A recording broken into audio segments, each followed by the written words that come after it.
The ship of Theus paradox, you're standing on the deck of an ancient ship. The wood beneath your feet, creaking softly with the rhythm of the waves. It's the ship of Theus, a symbol of history and identity. But here's the twist: every plank, every mast, every rope over time, each has been replaced. Not a single original piece remains, and yet it's still called the ship of Theus. But is it really the same ship now? Let's pull this thought experiment into something even more personal. Look at yourself. You're not the same person you were a year ago, or even a moment ago. The cells in your body regenerate constantly. Old ones die, new ones take their place. Your skin is different, your bones are different even. Your memories are reshaped over time, edited like drafts of a story you're endlessly rewriting. So here's the haunting question: if you replace every single part of yourself piece by piece, are you still you? At first, it feels easy to say, of course I am after all. You remember your childhood, your triumphs, your heartbreaks. You know the life you've lived, right? But think deeper. Your childhood memories aren't perfect snapshots. They're murky recollections colored by time and emotion. The person who laughed, cried, and dreamed back then was shaped by a mind and body entirely different from what you have now. If nothing about you has stayed exactly the same, then who are you? The ship of Thesis paradox doesn't just challenge our understanding of objects like ships, it strikes at the core of identity itself. It's a problem philosophers have wrestled with for centuries. Let's consider two angles. First, the idea that identity comes from continuity. The ship remains the ship of Thesis because it retains its function and its story. Similarly, you might argue that you're the same person because your life flows in an unbroken stream. Sure, parts of you have changed, but there's a thread: your consciousness, your sense of self that ties it all together. It's like a river. The water is never the same, but the river still flows, holding its shape and identity through time. But then there's the other angle, the one that whispers doubt into the cracks of your certainty. If nothing physical about the ship or you remains unchanged, is there really a self that persists? What if you're not a river, but a collection of moments stitched together, a mosaic that's constantly being rearranged? The ship may sail the same seas, but if every plank is new, what exactly is it that stays the same? Now let's add another twist to the paradox. Imagine taking all the discarded pieces of the ship of Theus and using them to build a second ship. That ship, made of all the original parts, would feel like a truer, more authentic version of the original, wouldn't it? But now we have two ships, both claiming to be the same one, which is the real ship of Theus. Similarly, if you could gather every memory, every cell, every moment of your past self and rebuild it, would that be the real you, or is it the version of you standing here now reading this that holds the claim? The paradox forces us to confront something unsettling. Identity is slippery. We like to think of ourselves as solid, unchanging beings, but in truth, we're fluid. We're stories told In motion, constantly rewriting, editing, and evolving, this isn't just philosophical speculation, it's biological reality. The cells in your stomach lining are brand new every few days. Your skeleton replaces itself. Roughly every 10 years, your brain changes too, as neural connections strengthen, weaken, or disappear.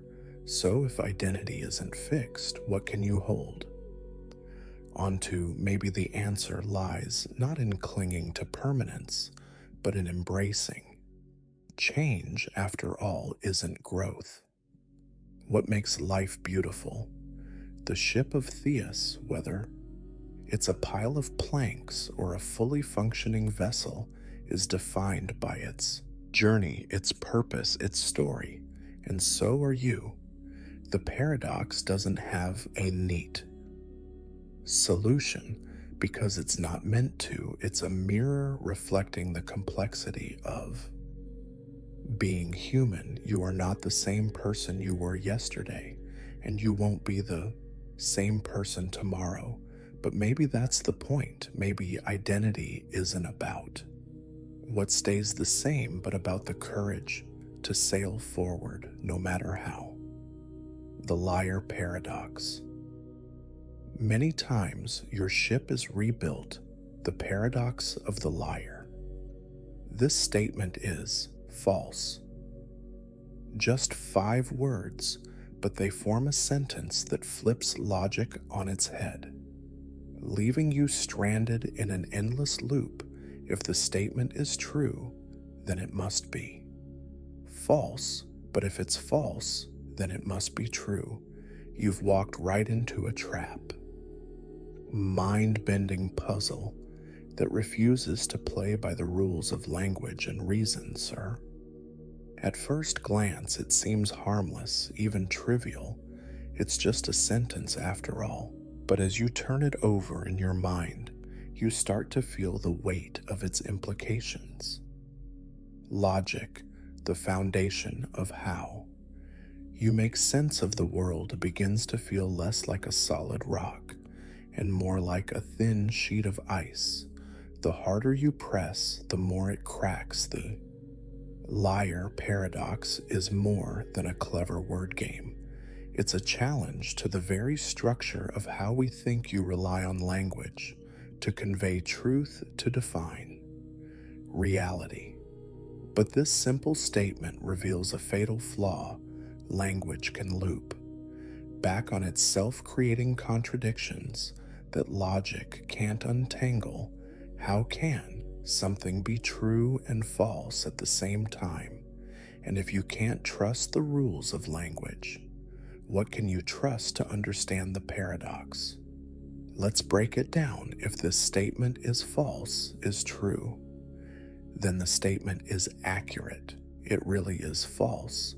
But wait, if it's false, then it can't be true. And if it's false, the statement's claim to be false must be untrue, which means it's true, and around you go trapped in a cycle with no escape. You might think this is just a quirky sentence. Why does it matter? But here's where it gets interesting. The liar paradox isn't just a linguistic curiosity. It's a mirror held up to the limits of human thought.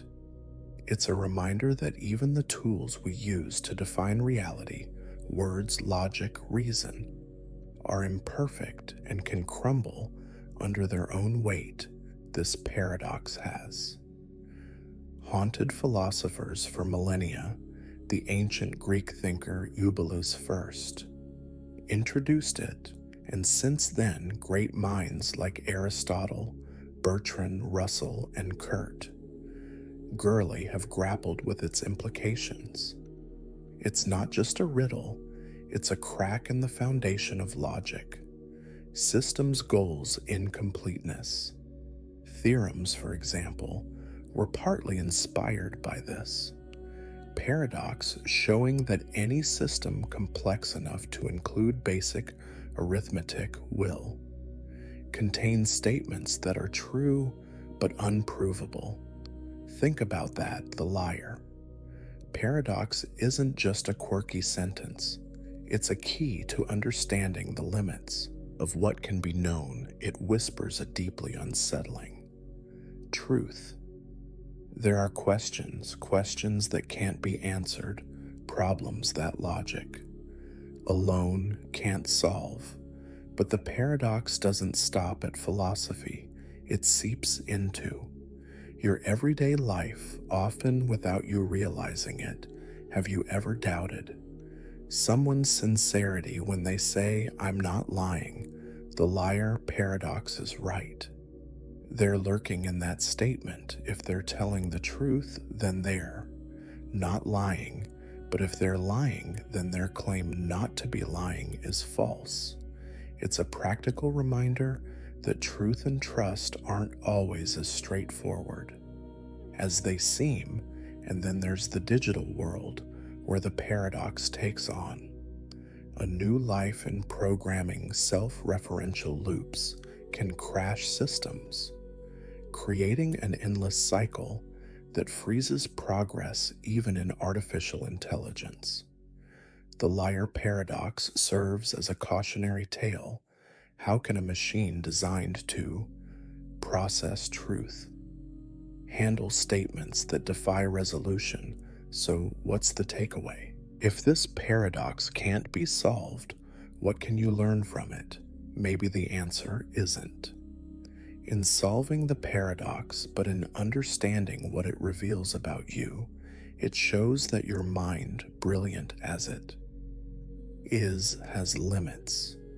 It forces you to confront the fragility of the frameworks you use to navigate the world, and it teaches you humility, a recognition that not everything can be neatly boxed into categories of true or false, right or wrong. The liar paradox reminds you that reality isn't always logical, and that's okay. Life itself often defies the neat boundaries of reason.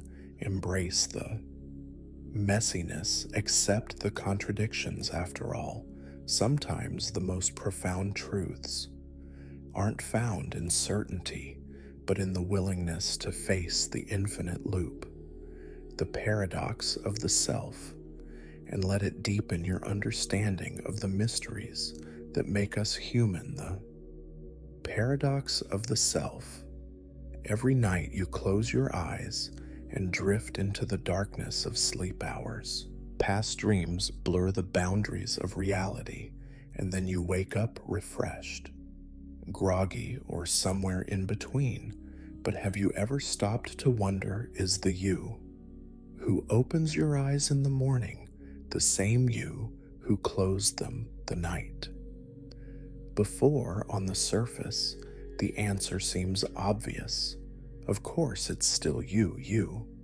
Remember yesterday's thoughts, yesterday's plans, yesterday's version of yourself, but dig a little deeper and cracks begin to appear in that certainty. Your body and brain have changed overnight. Cells have died and been replaced. Neural connections have shifted, and your dreams might have left faint imprints on your mind. If nothing about you stays entirely the same, then who or what are you? The paradox of the self asks a profound question about identity. Is it something continuous, an unbroken thread connecting every moment of your existence, or is it an illusion? A story you tell yourself to make sense of constant change. Think about it. Every part of you is in flux. Your thoughts evolve, your emotions ebb and flow, and your memories are less like snapshots and more like paintings altered by every brush stroke of time. Even your sense of I shifts depending on the moment. The person who laughs with friends feels different from the one who cries alone. In the dark, if the self is so fluid, what anchors you to the idea that you're the same person from one day to the next? Some might argue that continuity of memory is the glue that holds your identity together. You remember what you did yesterday, last week, or even years ago, but memory is far from perfect. It's selective, often inaccurate, and constantly revised. The memory of a childhood vacation might feel vivid, but studies show that every time you recall it, you're reconstructing the event rather than replaying it. If your memories are shaky, can they truly define you? Others point to the continuity of your body. After all, it's the same physical vessel carrying you through time, right? But even that isn't entirely true. Your cells regenerate constantly. The skin you're in today wasn't the skin you had a year ago. Your brain, the supposed seat of the self, rewires itself throughout your life. By some estimates, every atom in your body is replaced over the course of a decade. If your physical self is in constant flux, what remains? This paradox isn't just a philosophical curiosity, it's a deeply personal question. When you reflect on who you are, you likely think of a core identity, a sense of self that feels stable despite the changes around you. But what if that sense is a construct, a useful fiction that helps you navigate a chaotic world? Buddhist philosophy has long grappled with this question, teaching the concept of, or no self. It suggests that the self is an illusion, a bundle of ever-changing thoughts, feelings, and experiences with no fixed center. From this perspective, clinging to the idea of a permanent self is the root of much of your suffering. After all, if you're trying to protect something that doesn't truly exist, you're bound to feel fear, frustration, and disappointment. But here's the twist: even if the self is an illusion, it's an incredibly useful one. It gives you a sense of purpose, a narrative to follow, way to make sense of the world. Without it, you'd be adrift in a sea of disconnected moments. The paradox of the self isn't about dismissing your identity, it's about understanding its fluidity. So where does that leave you? Are you the same person who fell asleep last night? The answer depends on how you define you.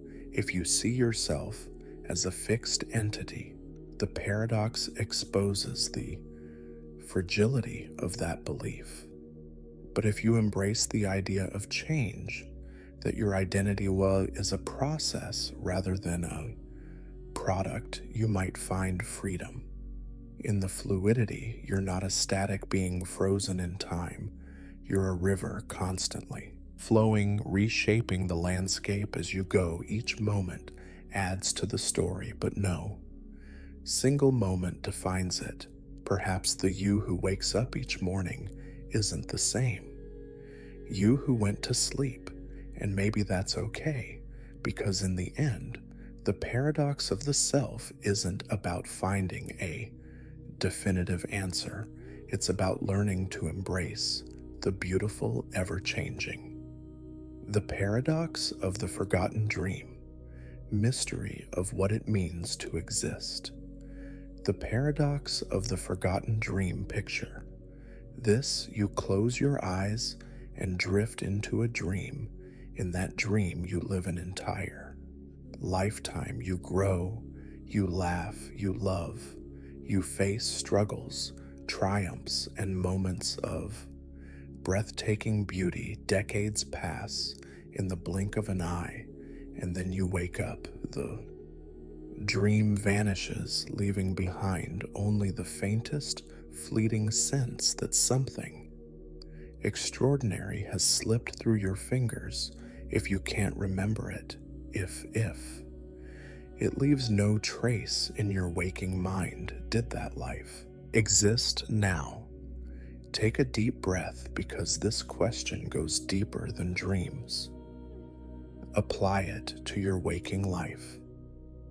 Imagine reaching the end of your days. If death is the end of consciousness, does everything you've ever experienced vanish like a forgotten dream?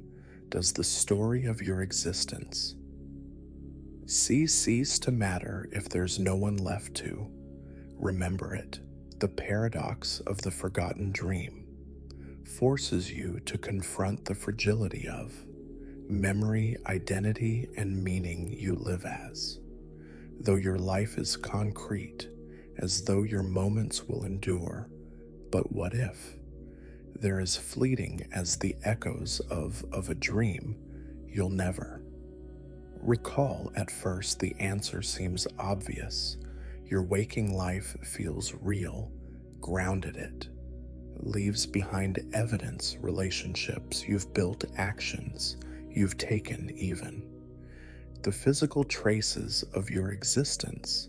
But think of how many dreams have felt vivid, lifelike, undeniable in the moment, only to dissolve into nothingness upon waking. In those brief instants, the dream felt real too. What if the distinction between the two isn't as clear as you think? The paradox hinges on memory. Dreams, like moments of your waking life, exist as long as they're remembered, but when they fade, it's as though they never happened. What's unsettling is realizing how much of your waking life follows the same pattern. How many moments have you already forgotten? The sound of your first laugh, the way sunlight fell on your childhood bedroom, the feeling of a loved one's hand in yours. If a moment isn't remembered, does it still have meaning? And then there's the bigger question, the one that lingers at the edges of mortality. When your life ends, if consciousness truly ceases, does your entire existence become a forgotten dream? Even the most vivid memories will vanish. The people who knew you will eventually fade away. The universe itself won't hold on to your story. This is where the paradox cuts deepest. It forces you to grapple with the idea that meaning might be transient, that the value of your life isn't tied to its permanence. What if, like a dream, its worth lies not in its longevity, but in the experience itself? Some philosophies offer a way to reframe this unsettling thought in Buddhism: the fleeting nature of existence. Anicca, or impermanence, isn't something to fear, it's something to accept. Life, like a dream, is a transient phenomenon, but that doesn't diminish its beauty. In fact, it's the fleeting nature of a moment that makes it precious. The cherry blossom is breathtaking, not despite its fragility, but because of it. And consider this, even forgotten dreams leave subtle imprints. A dream you can't recall might still color your mood, influence your thoughts, or shape the way you approach the day. Similarly, your waking life, even if forgotten, ripples outward in ways you may never fully see. A kind word, a small act of love, a piece of art you create, they all have the power to touch lives, to continue beyond you. So did the dream exist? Did that lifetime in your sleep mean anything, even if it vanished the moment you opened your eyes? The answer depends on what you believe, gives life value if meaning comes from permanence. Then the dream and perhaps life itself is a paradoxical void. But if meaning is found in presence in the act of living fully and authentically in each fleeting moment, then the dream and life are both profoundly real. The paradox of the forgotten dream isn't here to offer easy answers. It's here to remind you that life, like dreams, is both fragile and extraordinary, whether you wake from it tomorrow or never wake at all. The value of your existence is not in how long it lingers, but in how deeply it is lived. Maybe in the end, the forgotten dream and the forgotten life are one and the same, beautiful, fleeting, and meaningful in the Buridan's Ass Paradox, ways that transcend memory. The Biden Ass Paradox: imagine a donkey standing perfectly still, caught between two identical piles of hay. Each is the same size, the same distance away, the same enticing smell wafting through the air. The donkey, unable to find a logical reason to choose one over the other, remains frozen in indecision. Time passes. The piles of hay remain untouched, and the donkey, unable to decide, starves its. A grim little tale, isn't it? But now let's turn the lens toward your own life. How often do you find yourself sitting at a similar crossroads, paralyzed not by the lack of options, but by the sheer equality of them? You weigh the pros and cons, dissect every detail, and yet instead of moving forward, you hesitate. You wait, and in that waiting, opportunities slip through your fingers. Like grains of sand, this is the heart of Boren's Ass Paradox, a thought experiment that reveals the dark side of indecision. On the surface, it might seem absurd, a donkey starving because it can't choose, but it's a perfect metaphor for the human condition. The fear of making the wrong choice can sometimes feel so overwhelming that you'd rather make no choice at all, even if it cost you something vital. Think about the last time you faced a decision that left you frozen. Maybe it was choosing between two job offers, two cities to move to, or even two different flavors of ice cream. The stakes might vary, but the struggle is the same. Each option feels equally compelling or equally daunting, and so you linger in the in-between, telling yourself you'll decide tomorrow or the next day or the next. But here's the catch: tomorrow doesn't always come. Life doesn't wait for you to make up your mind while you deliberate. The world moves on. The opportunity you hesitated to seize might disappear entirely, and the longer you linger, the more you begin to feel like the donkey, paralyzed, unsure, and slowly starving for a decision. The paradox forces you to confront an uncomfortable truth about choice. Sometimes the real danger isn't in choosing wrong, but in not choosing at all. Inaction has a cost, and it's often far greater than the consequences of making an imperfect decision. So why do you hesitate? The answer lies in the psychology of choice you want to make. The right decision, the one that guarantees success or happiness. But life doesn't offer guarantees. Every choice involves risk, and no amount of analysis can eliminate uncertainty. The more you chase perfection in decision making, the harder it becomes to act. And then there's the burden of regret, the fear that if you choose one path, you'll forever wonder about the road not taken. What if the other pile of hay would have been sweeter, more nourishing, more? Satisfying this fear, ironically, often leads to a choice worse than either option: doing nothing. The paradox teaches a profound lesson. Sometimes you have to act without certainty. You have to choose, not because one option is perfect, but because movement is better than stagnation. Life is messy, and every choice carries a mix of gains and losses, but even the wrong choice teaches you something. It moves you forward, adds to your story, and opens the door to new possibilities.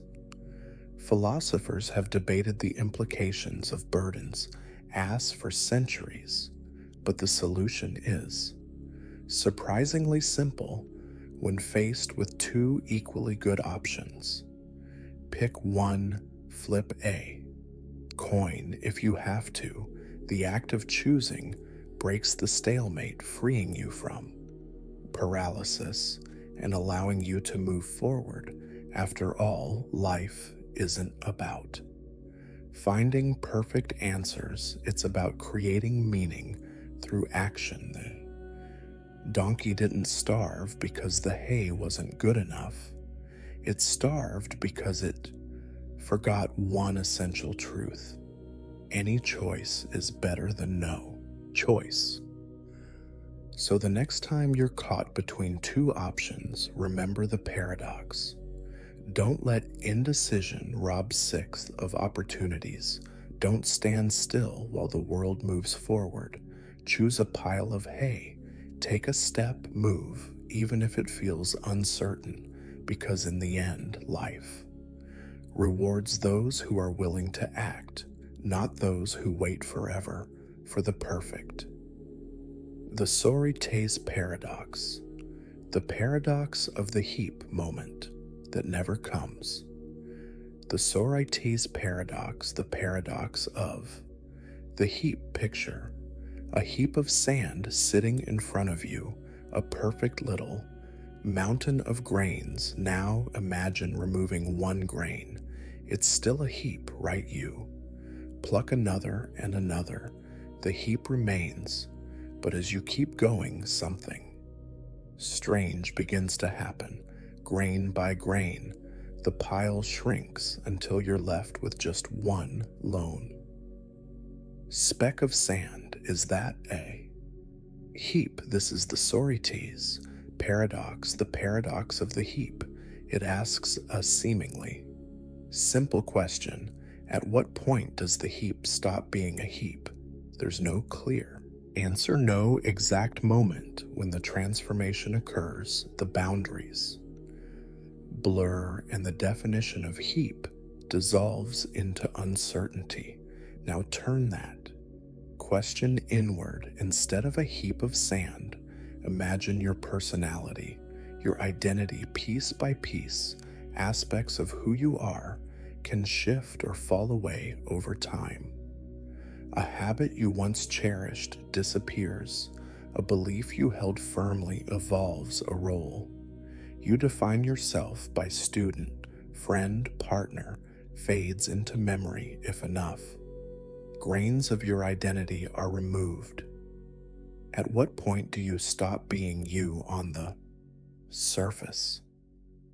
It seems ridiculous. Of course you're still you, but dig deeper and the question becomes far more unsettling. Like the heap of sand, your identity isn't a fixed, solid thing. It's made up of countless grains, your experiences, memories, thoughts, and traits. Each contributes to the whole, but none alone defines it. Think about the person you were 10 years ago. How much of that person remains? Maybe you've changed careers, moved cities, or let go of old friendships. Maybe your values have shifted. your goal have evolved? Are you the same person? Might say yes. But what if 10 more years pass and 10 more after that as each? Grain falls away. At what point does the you of yesterday become unrecognizable to the you of today?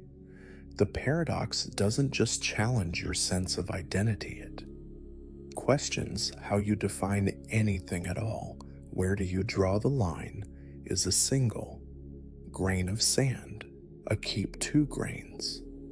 3 similarly, is there a single trait it or memory that makes you fundamentally you, or is your identity like the heap A? Concept with no hard edges, no definitive boundaries, philosophers have grappled with the sorites.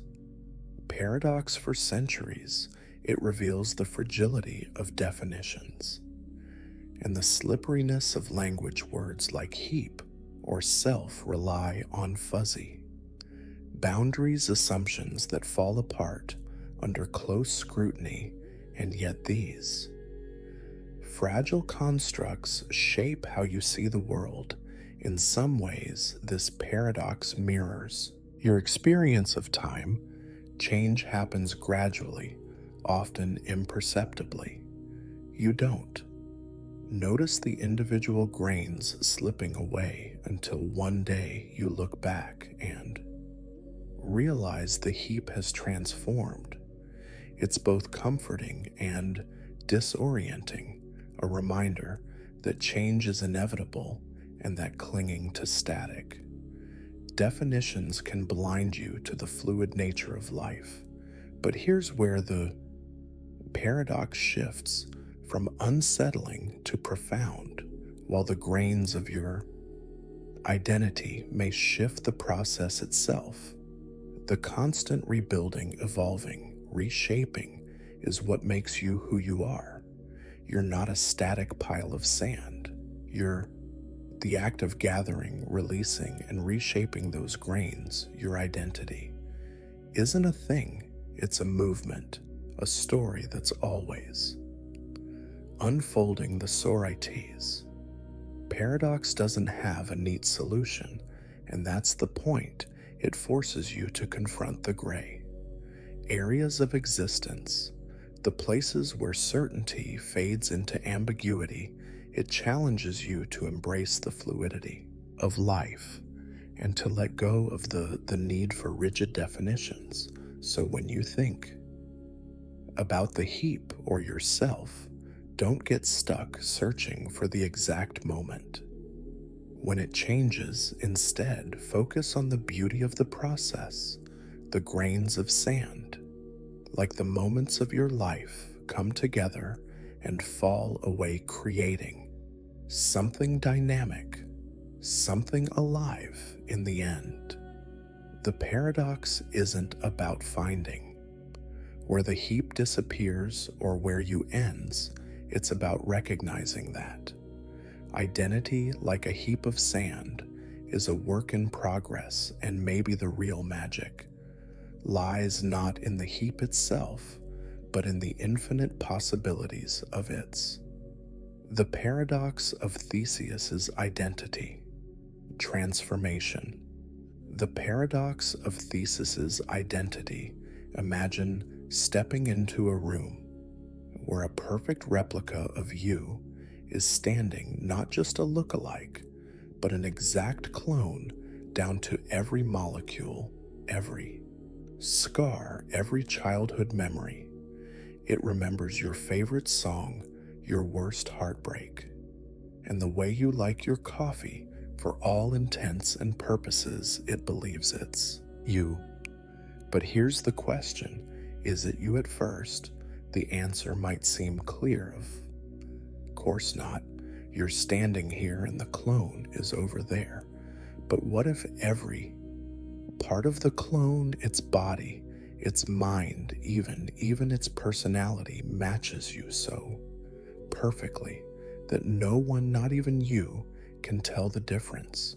Where does your identity truly reside? This is the paradox of Theseus's identity, a twist on the classic ship of Theus, but instead of replacing the parts of a ship, we're replacing the parts of you if someone builds a second you out of the exact same materials with the exact same memories. Is the clone still just a copy, or is it something more? The paradox forces you to ask what makes you you. Is it your physical body, the atoms and molecules that make up your cells? If so, then the clone is indistinguishable from you because it shares the same structure down to the tiniest particle, but your body is constantly changing. The cells you had as a child have been replaced, your physical form evolving over time, if you can stay you through all those changes. Then how can the clone be you when it hasn't shared that journey? Perhaps your identity lies in your memories. After all, your past shapes your sense of self, but memories are tricky. They're not fixed, static things. They change with time, colored by emotions, and shaped by how you retell yourself's story. If the clone remembers everything you do, right down to the scent of rain on a childhood summer day, does it have just as much claim to being you as you do? Or maybe it's something you be, a kind of essence, a soul that can't be cloned or replicated. But what is that essence, and how do you define it? Is it something tangible, or is it just another word for the story you tell yourself about who you are? The paradox becomes even more unsettling when you think about the future. Imagine the clone stepping into your life, taking over your job, your relationships, your dreams to everyone else. It is you, and if it experiences new moments and memories, does it eventually become more you than you are meanwhile? Do you slowly become something else, diverging as your lives take different paths? The paradox of Theseus's identity isn't just a question about cloning, it's a question about the nature of existence. It's itself. What does it mean to be a person? Are you a sum of your parts, or are you something more? And if your parts can be perfectly replicated, where does that leave the concept of individuality? Some philosophers argue that identity is more about continuity than exact replication. The you that exists today is connected to the you of yesterday by an unbroken chain of experiences, thoughts, and emotions. The clone, while identical, doesn't share that continuity. It hasn't lived your life, made your mistakes, or learned your lessons. In that sense, it's not you, but others see identity as more fluid, a construct rather than a constant. If the clone can think, feel, and remember exactly as you do, then maybe it is you, or at least one version of you after all isn't. Identity always a kind of story, one that changes as you grow. This paradox challenges the boundaries of individuality. It asks you to question the things you take for granted about yourself, your body, your mind, your memories, and it forces you to confront an unsettling possibility that you might not be as singular or unique as you've always believed. So if you were to meet your clone, what would you see? A stranger, a twin, a reflection, or would you see something even deeper, a reminder that identity, like life itself, is not the paradox of time and now, fixed or finite, but endlessly complex. A paradox you can never fully unravel. The paradox of time and now. Close your eyes for a moment and think about now, not yesterday, not tomorrow, but this exact moment. Feel the rhythm of your breath, the sound of these words echoing in your mind. This is the present, the only slice of time you truly experience, but the moment you try to grasp it, it slips away, replaced by another now. So here's the question. Does the present moment even exist, or is it an illusion, a fleeting point caught between the vast stretches of past and future? This is the paradox of time and now, and it challenges everything you think you know about how time flows. You live as though the present is all there is, yet it feels impossible to pin down. It's always moving, always shifting, disappearing the instant you try to hold on to it. Think about it. The past is gone. You can't reach back and touch it, no matter how vivid your memories feel.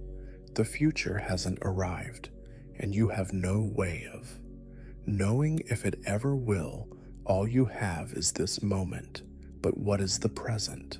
Exactly. If it's the boundary between past and future, then it must be infinitesimally small, so small that it's essentially nothing.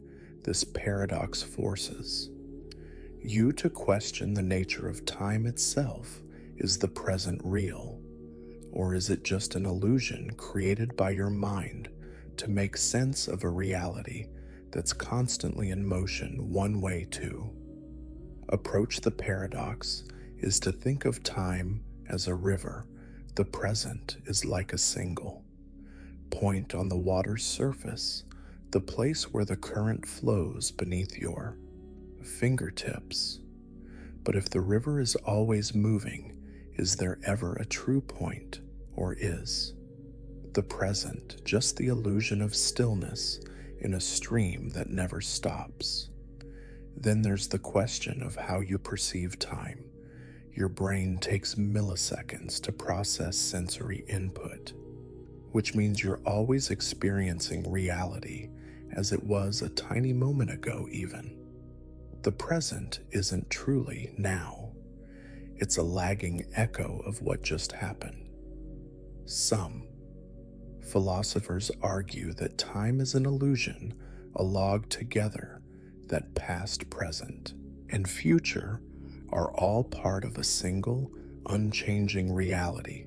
From this perspective, the present isn't a point in time.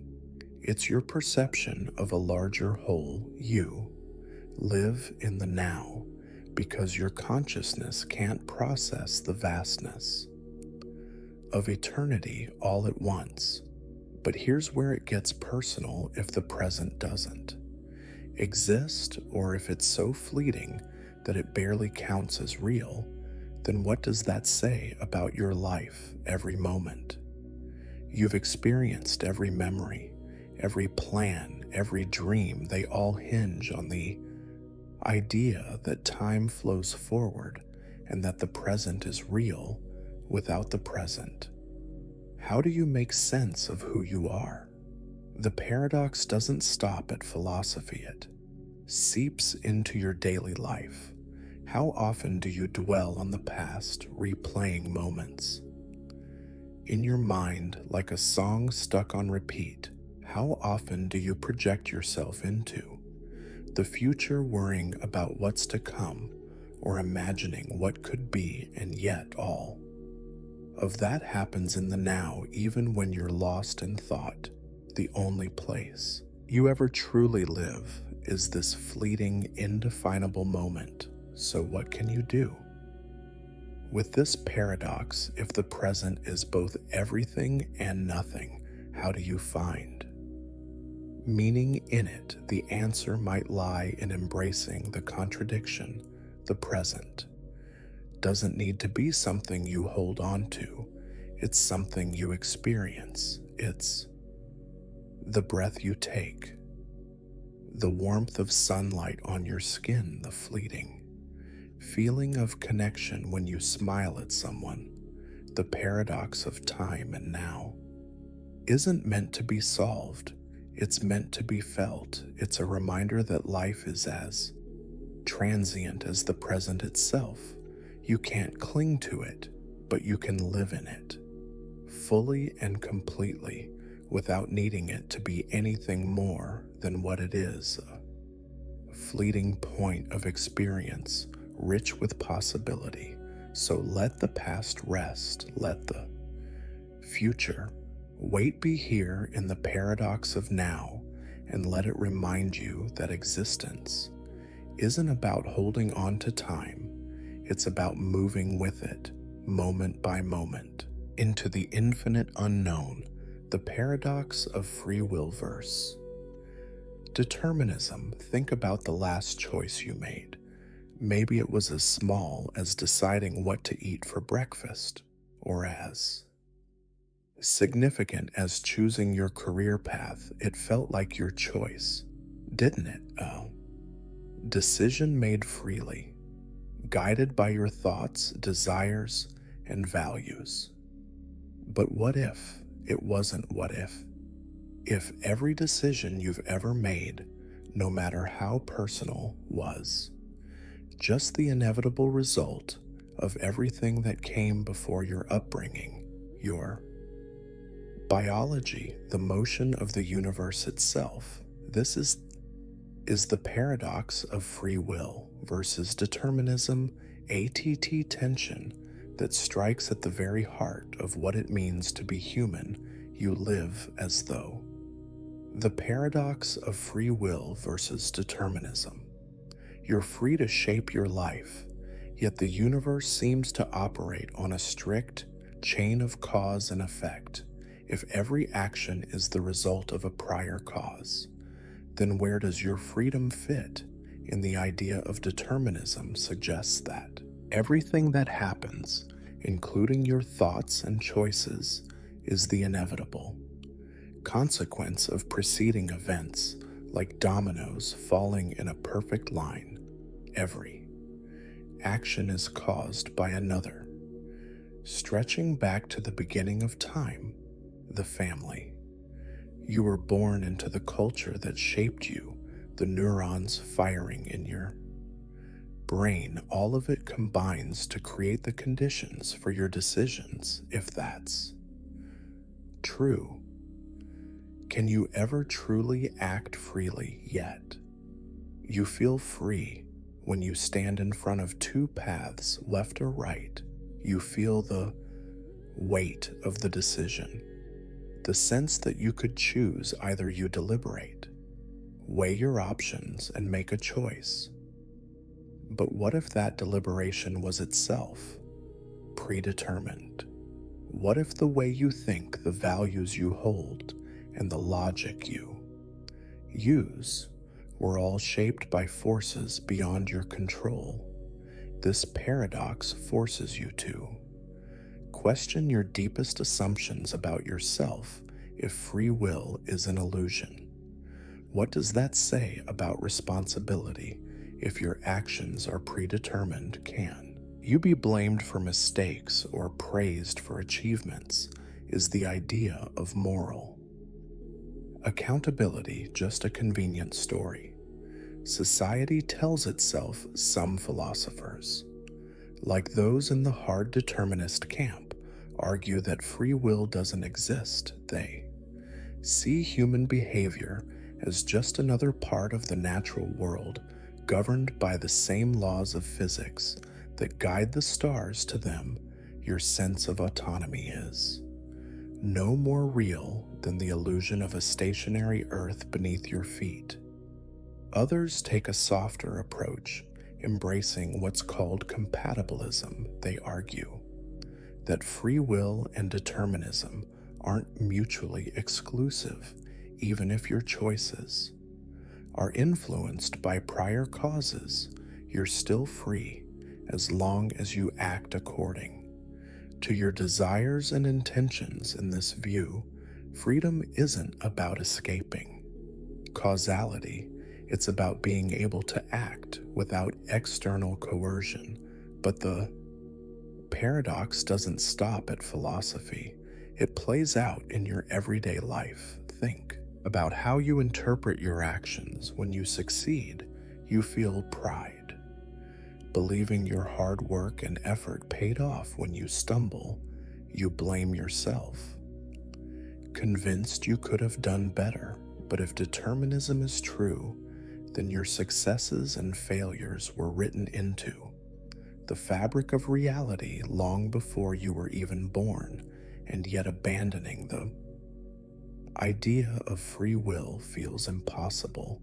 It's woven into the way you experience the world, the way you interact with others. You feel like an agent, a being capable of shaping your life and making choices that matter. So where does that leave you? Maybe the paradox isn't meant to be resolved, but to deepen your understanding of what it means to be human. Determinism might limit your choices, but it doesn't strip them of meaning. Every decision you make is part of a complex web of causes and effects, but it's also part of your unique story. The fact that your choices are shaped by the world doesn't make them any less yours. The paradox of free will versus determinism invites you to live in the tension between control and surrender. Yes, your choices are influenced by countless forces you can't see, but that doesn't mean your life is meaningless. You still get to live it too, navigate its complexities, to make decisions that shape your experience. Perhaps the real freedom lies not in escaping causality, but in embracing it. To act knowing that your choices matter even if they were always going to happen. Zeno's paradox of motion. To live fully in the moment even if that moment was inevitable and maybe just. Maybe that's the kind of free will that matters. Most Zeno's paradox of motion imagine standing at the edge of a road, ready to take a step forward. You can see your destination, a place just a few feet away, but before you can get there, you need to cover half the distance. Simple enough, right? But before you reach halfway, you must cover half of that half, and then half of that, and so on, endlessly dividing the space in front of you into smaller and smaller pieces. Suddenly, a question looms. If there are infinite steps to take, how do you ever arrive at your destination? This is Zeno's paradox of motion, a puzzle that seems to defy common sense. You move through the world every day, walking to the store, driving to work, reaching out to pick up your coffee cup. Motion feels natural, obvious, and yet Zeno's reasoning suggests it's impossible at first glance. It sounds absurd. Of course you can reach your destination. You do it all the time. But the paradox reveals something unsettling about how we think about infinity and time. If every step, no matter how small, must be completed before the next, then aren't you trapped in an endless process of getting closer, but never quite arriving? The paradox forces you to confront the nature of division.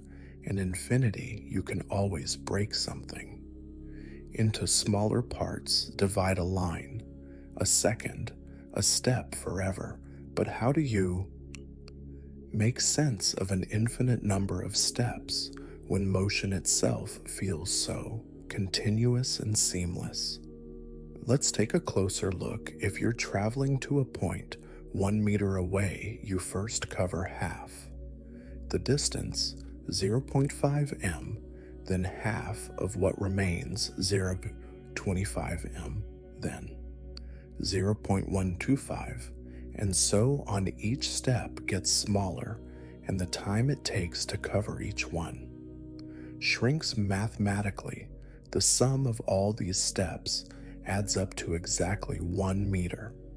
But in Zeno's paradox, the infinite nature of the steps creates the illusion that you're stuck in a never-ending process. And here's where the paradox gets personal. Think about the goals you're trying to reach in your own life. How often do you feel like you're stuck in an infinite loop of almost there? You set a goal, make progress, and yet the finish line always seems to move further away. Every step forward uncovers more steps to take, more tasks to complete, more challenges to overcome. Zeno's paradox isn't just a problem of motion, it's a metaphor for how we experience progress. Life often feels like an endless series of halfway points, and the fear of never arriving can paralyze you. Why bother starting if you'll never truly finish? But here's the twist. While the paradox may seem insurmountable, it also holds a profound truth. Even though the journey is infinite in theory, it's finite in reality. The mathematical solution shows that the infinite series of steps does converge. The reason you can reach your destination is that the time and distance required for each successive step become so small that they effectively vanish. The infinite doesn't stop you, it simply collapses into a seamless whole. This realization offers a powerful lesson in life. You don't have to see the end of the road to take the next step. The infinite complexity of your journey doesn't make it impossible. It's simply a reminder that progress is made in increments. Each moment, each effort, no matter how small, carries you closer to your goal. Zeno's paradox also challenges you to rethink how you perceive time and motion. Movement isn't about completing an infinite sequence of tasks. It's about being in motion, flowing from one moment to the next. The act of moving is what bridges the gap between here and there, not the illusion of discrete steps. So the next time you feel overwhelmed by the distance ahead, remember this paradox. You don't have to conquer infinity in a single leap. All you need is to take the next step, trusting that the pieces will come together.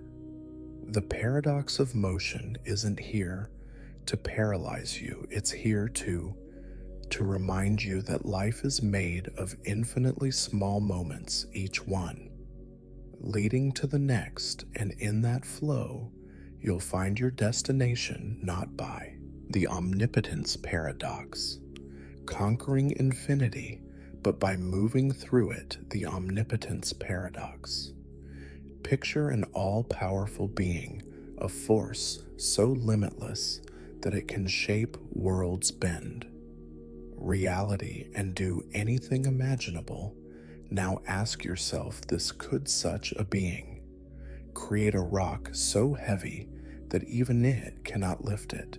At first, the question might seem harmless, almost playful, but as you think deeper, you'll feel the edges of logic begin to crumble. If the being cannot create the rock, then its power isn't truly limitless. But if it can create the rock and then fails to lift it, its power is still limited. Either way, omnipotence falters. This is the omnipotent paradox, a thought experiment that has stumped philosophers, theologians, and thinkers for centuries. It challenges not just the concept of omnipotence, but the very nature of logic and the limits of human understanding. The paradox reveals an inherent contradiction in the idea of being all-powerful.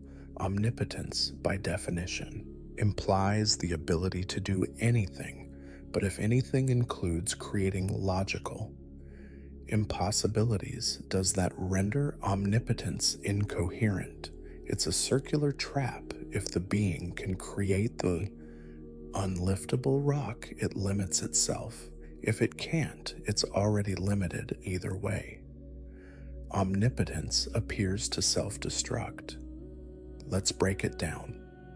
The problem lies in how we define omnipotence. If it means having the ability to do lally anything, then creating a rock so heavy it can't be lifted must fall under its scope.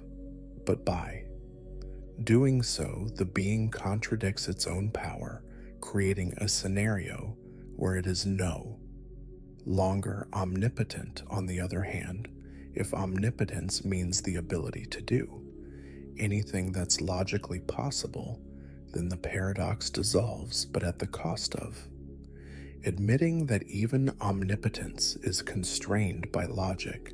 This raises profound questions. Is logic itself a higher power, an unbreakable framework that even an all-powerful being must obey? And if so, does that diminish the idea of omnipotence? Can power still be called limitless if it can't override the laws of reason? The paradox also speaks to the limits of human understanding. We think in terms of cause and effect, of rules and boundaries. The concept of omnipotence forces us to confront ideas that lie beyond those boundaries, stretching the limits of our imagination and reason. Maybe the parade isn't about disproving omnipotence, but about showing the cracks in our own capacity to define it now. Let's bring it closer to home. The omnipotence paradox isn't just a theological puzzle, it's a reflection of the struggles you face in your own life. How often do you find yourself trapped in impossible expectations, trying to balance conflicting demands? You want to be strong but vulnerable, successful but humble, dependent but deeply connected. Like the being in the paradox, you're caught between two opposing ideals, forced to confront the limits of what you can do. And maybe that's the deeper lesson here.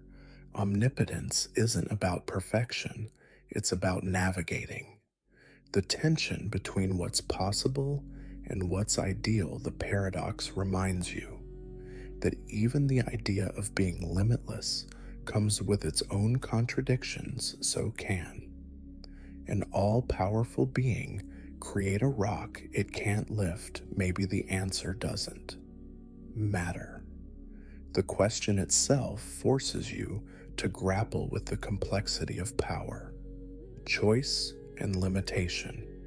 It challenges you to think beyond simple definitions and embrace the messy, contradictory nature of existence. In the end, the omnipotence paradox doesn't destroy the concept of omnipotence. It expands it. It shows that true power isn't about doing the impossible for its own sake. It's about understanding the balance between what can be done and what should be done, between logic and the infinite unknown. Perhaps omnipotence isn't about lifting rocks or defying reason. Perhaps it's about something far greater, the wisdom to move within the paradox. It's itself the paradox of the infinite, The paradox of the infinite library. Library picture: an infinite library stretching endlessly in every direction. Its shelves are packed with books of every size and color, each one filled with words that spill across the pages like rivers of thought. This library contains every possible book, every combination of letters and punctuation that could ever exist. Somewhere in its infinite aisles lies every piece of wisdom ever written, every lost story, every answer to every question. But it also contains every lie, every contradiction, every jumble of meaningless text. Now ask yourself, in a place where all possible knowledge exists, does any of it truly matter? This is the paradox of the infinite library. Inspired by Jorge Luis Borges' story The Library of Babel, it forces you to confront a profound contradiction. If a library contains everything, how do you distinguish wisdom from noise? How do you find meaning in an ocean of infinite possibilities? At first, the idea feels exhilarating. Imagine having access to every truth that has ever been or could ever be, every SCI scientific breakthrough, every masterpiece of literature, every solution to humanity's deepest problems. Somewhere in this library is the cure for cancer, the formula for world peace, the definitive explanation of existence itself. But the infinite library doesn't just contain truth, it contains everything for every masterpiece. There are endless volumes of gibberish, random sequences of letters that mean nothing for every profound insight. There are countless contradictory claims in this overwhelming abundance. The treasures are buried in an endless sea of irrelevance, and that's where the paradox lies. The more possibilities there are, the harder it becomes to find what's meaningful in a finite library. Every book has value because it exists within limits, but in an infinite library, the sheer scale renders most of it indistinguishable from chaos. If you had infinite options, how would you even begin to search? This paradox doesn't just exist in fiction, it reflects the world you live in. Think about the age of information, where nearly every piece of knowledge ever recorded is just a click away. The internet, in many ways, is its own infinite library. Yet instead of clarity, you often find yourself lost in a maze of conflicting opinions, shallow distractions, and endless noise.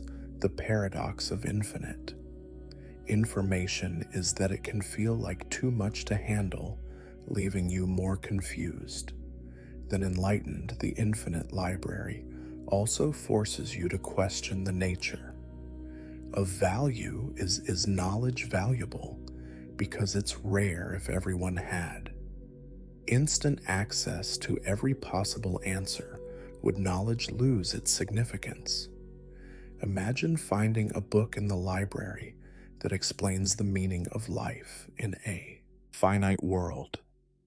That book would be a treasure, but in an infinite library, it's just one among countless copies buried under an avalanche of nonsense. So how do you navigate the infinite? One answer lies in embracing limits. Just as the infinite library contains all possible books, your mind is finite. You can't read every page, nor would you want to. Instead, meaning emerges from choice, deciding what to focus on, what to value, and what to leave behind the paradox challenges. You to reflect on how you approach knowledge in your own life when faced with an overwhelming amount of information. What guides your search? What helps you filter noise from meaning, the infinite library like the world around? You demands a kind of discipline, a willingness to prioritize depth over breadth, substance over novelty, and maybe that's the true lesson of the paradox. It's not the abundance of knowledge that gives it value, but your ability to seek, question, and discern. The infinite library is a mirror reflecting both the chaos of existence and the human need to create order within it. So would the infinite library contain wisdom or chaos? The answer is both. But in its endless shelves, the real treasure isn't a single book or a definitive truth. It's the process of searching, the act of choosing. What matters to you in the infinite expanse, meaning isn't. The paradox of the prisoner's dilemma. Something you find, it's something you create. The paradox of the prisoners. Dilemma: imagine you've been arrested along with a partner in crime. You're separated and offered a deal. If you betray your partner while they stay silent, you'll walk free and they'll serve a harsh sentence. But if you both betray each other, you'll both face moderate punishment. And if you both stay silent, you'll only get a light slap on the wrist. The problem is, you don't know what your partner will do. What do you choose? Do you trust them and cooperate, risking betrayal, or do you betray them first, ensuring your own safety but dooming them in the process? This is the prisoner's dilemma, a paradox that reveals the tension between self-interest and collective well-being. On paper, cooperation seems like the best choice. If both of you stay silent, you both benefit. But when trust is uncertain, selfishness becomes the safer option. After all, betrayal guarantees a better outcome for you regardless of what the other person does. And that's where the paradox lies. The rational choice. Betrayal leads to a worse outcome for both parties than cooperation. Would two people acting in their own self-interest end up hurting each other more than if they trusted one another? This isn't just a thought. Experiment. It's a mirror reflecting the dilemmas you face in real life, from business negotiations to relationships, from climate change to political decisions. The prisoner's dilemma plays out over and over again. Why recycle if others won't? Why lower your prices if your competitors won't? Why open your heart when someone might hurt you? The fear of betrayal often leads people to choose selfishness even when cooperation would clearly make everyone better off. But why does this happen? The answer lies in the psychology of trust and fear. Trust is fragile. It requires vulnerability, the willingness to take a risk without guarantees. Fear, on the other hand, is immediate and protective. It whispers that others might betray you, so you should strike first. In the prisoner's dilemma, this fear dominates, pushing people to prioritize short-term security over long-term gain. The paradox also exposes the complexity of human behavior. While it assumes rationality, that each person will act in their self-interest, Real life isn't always so logical. People do cooperate even when betrayal might seem safer. Why? Because trust, loyalty, and relationships often outweigh cold calculations. In some cases, cooperation isn't just a strategy, it's a reflection of your values and your desire to build something greater than yourself. But here's the twist: when the prisoner's dilemma is repeated over time, cooperation becomes more appealing. If you and your partner know you'll face this choice again and again, trust begins. To grow, betrayal might win in the short term, but cooperation builds stability and mutual benefit in the long run. This is the foundation of social contracts, relationships, and communities, a recognition that we are better together than we are alone. Yet the paradox remains in a single, isolated instance. Betrayal often feels like the rational choice. It's why people hoard resources during crisis, why businesses undercut each other in a race to the bottom, and why nations struggle to unite against global challenges. The fear of being the one left vulnerable keeps people locked in a cycle of selfishness, even when cooperation would create a better world. So, how do you break the paradox? It starts with trust, but not blind trust.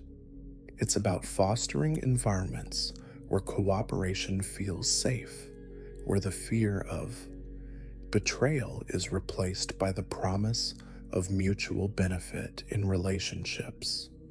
This means open communication and shared goals in larger systems.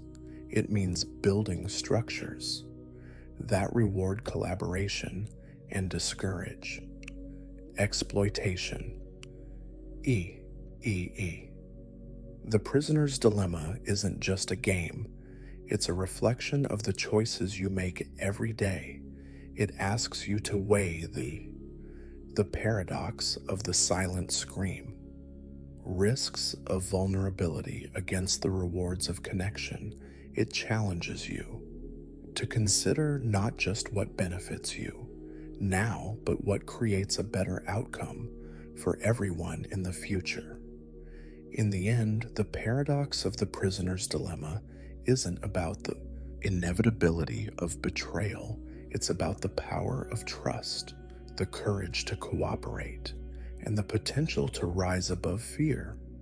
Yes, betrayal is tempting, and yes, trust is risky, but the greatest rewards come not from acting alone, but from building something together, something that benefits not just you, but all of us. The paradox of the silent scream: picture a vast forest, silent and still amidst a tree, ancient and proud, suddenly cracks under its own weight.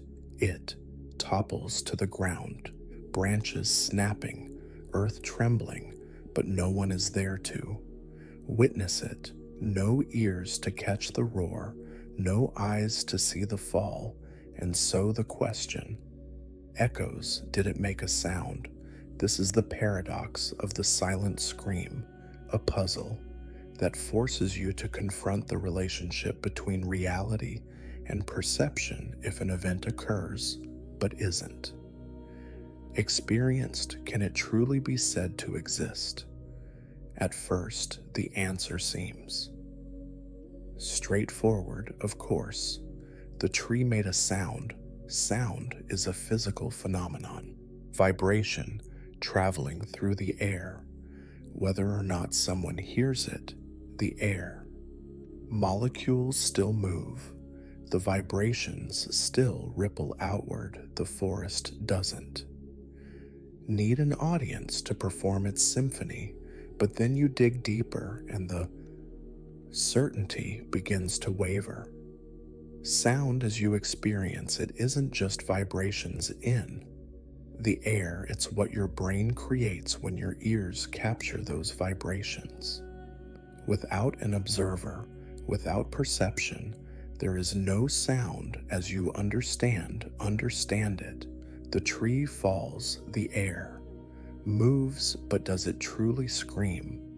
If no one hears it, this paradox doesn't just ask about trees and forests, it asks about the nature of reality itself, how much of the world exists independently, and how much of it depends on your perception. Consider your own life. If something happens to you, a triumph, a heartbreak, a fleeting moment of beauty, but no one else knows about it, does it matter? You might feel that your experiences are real because you perceive them. But what if the reverse is also true? What if things only exist because? Their experienced philosophers have wrestled with this question for centuries. Some, like George Berkeley, argued that reality is perception, that objects only exist when they are observed. To Berkeley, the tree doesn't make a sound unless someone hears it, because the sound only exists as part of the experience. Others argue for an objective reality independent of perception. The tree falls, the vibrations happen, and sound exists whether or not there's an ear to catch it. The universe, they claim, doesn't care whether anyone is watching. It moves forward regardless. But here's where the paradox gets personal in your own life. How much of what you do feels meaningful only because it's witnessed? Think about the moments you post on social media, the stories you share, the times you seek validation for your achievements. Do they matter less if no one knows about them? Do they matter more when they're seen? The paradox of the silent screen isn't just about sound, it's about existence, validation, and meaning. It challenges you to ask, do you live for the experience itself or for the awareness that others perceive it? And yet there's a freedom in this paradox. If reality doesn't depend on perception, then your experiences matter simply because they happen. The tree falls whether or not anyone hears it, just as your moments of joy and pain are real, even if they go unshared. On the other hand, if perception creates reality, then you hold incredible power, the power to shape your world through the act of noticing, of witnessing, of being present. So did the tree make a sound? Maybe the answer doesn't matter as much as the question itself. The paradox invite you to reflect on the role of perception in your life, not just what you see, but how you see it. It reminds you that existence isn't just about being observed, it's about the richness of experience, whether shared or silent. The forest doesn't need an audience to exist, but the act of listening truly. Listening can transform the way you understand the world, and perhaps that's the real lesson of the silent scream, not whether the sound was heard, but whether you're ready to hear the moments of life happening all around you, even when the paradox of perception. One else is watching the paradox of perception. Close your eyes for a moment and think of the color red. Maybe it's the fiery crimson of a sunset, the soft glow of an apple, or the deep intensity of a rose. Now open your eyes and ask yourself, when someone else sees red, do they experience the same thing you do? Are they seeing your red, or is their perception of red entirely different? Something you'll never truly know. This is the paradox of perception, a question that shakes the very foundations of how you understand reality. It challenges the assumption that your experiences are universal for you to consider that. The world might look sound and feel completely different to someone else on. The surface perception seems straightforward. You look at an object, light bounces off it, your eyes capture the signal, and your brain translates it into color. Everyone learns to call that signal red, so it feels like a shared experience. But here's the problem. Perception doesn't just happen in your eyes. It happens in your mind and minds.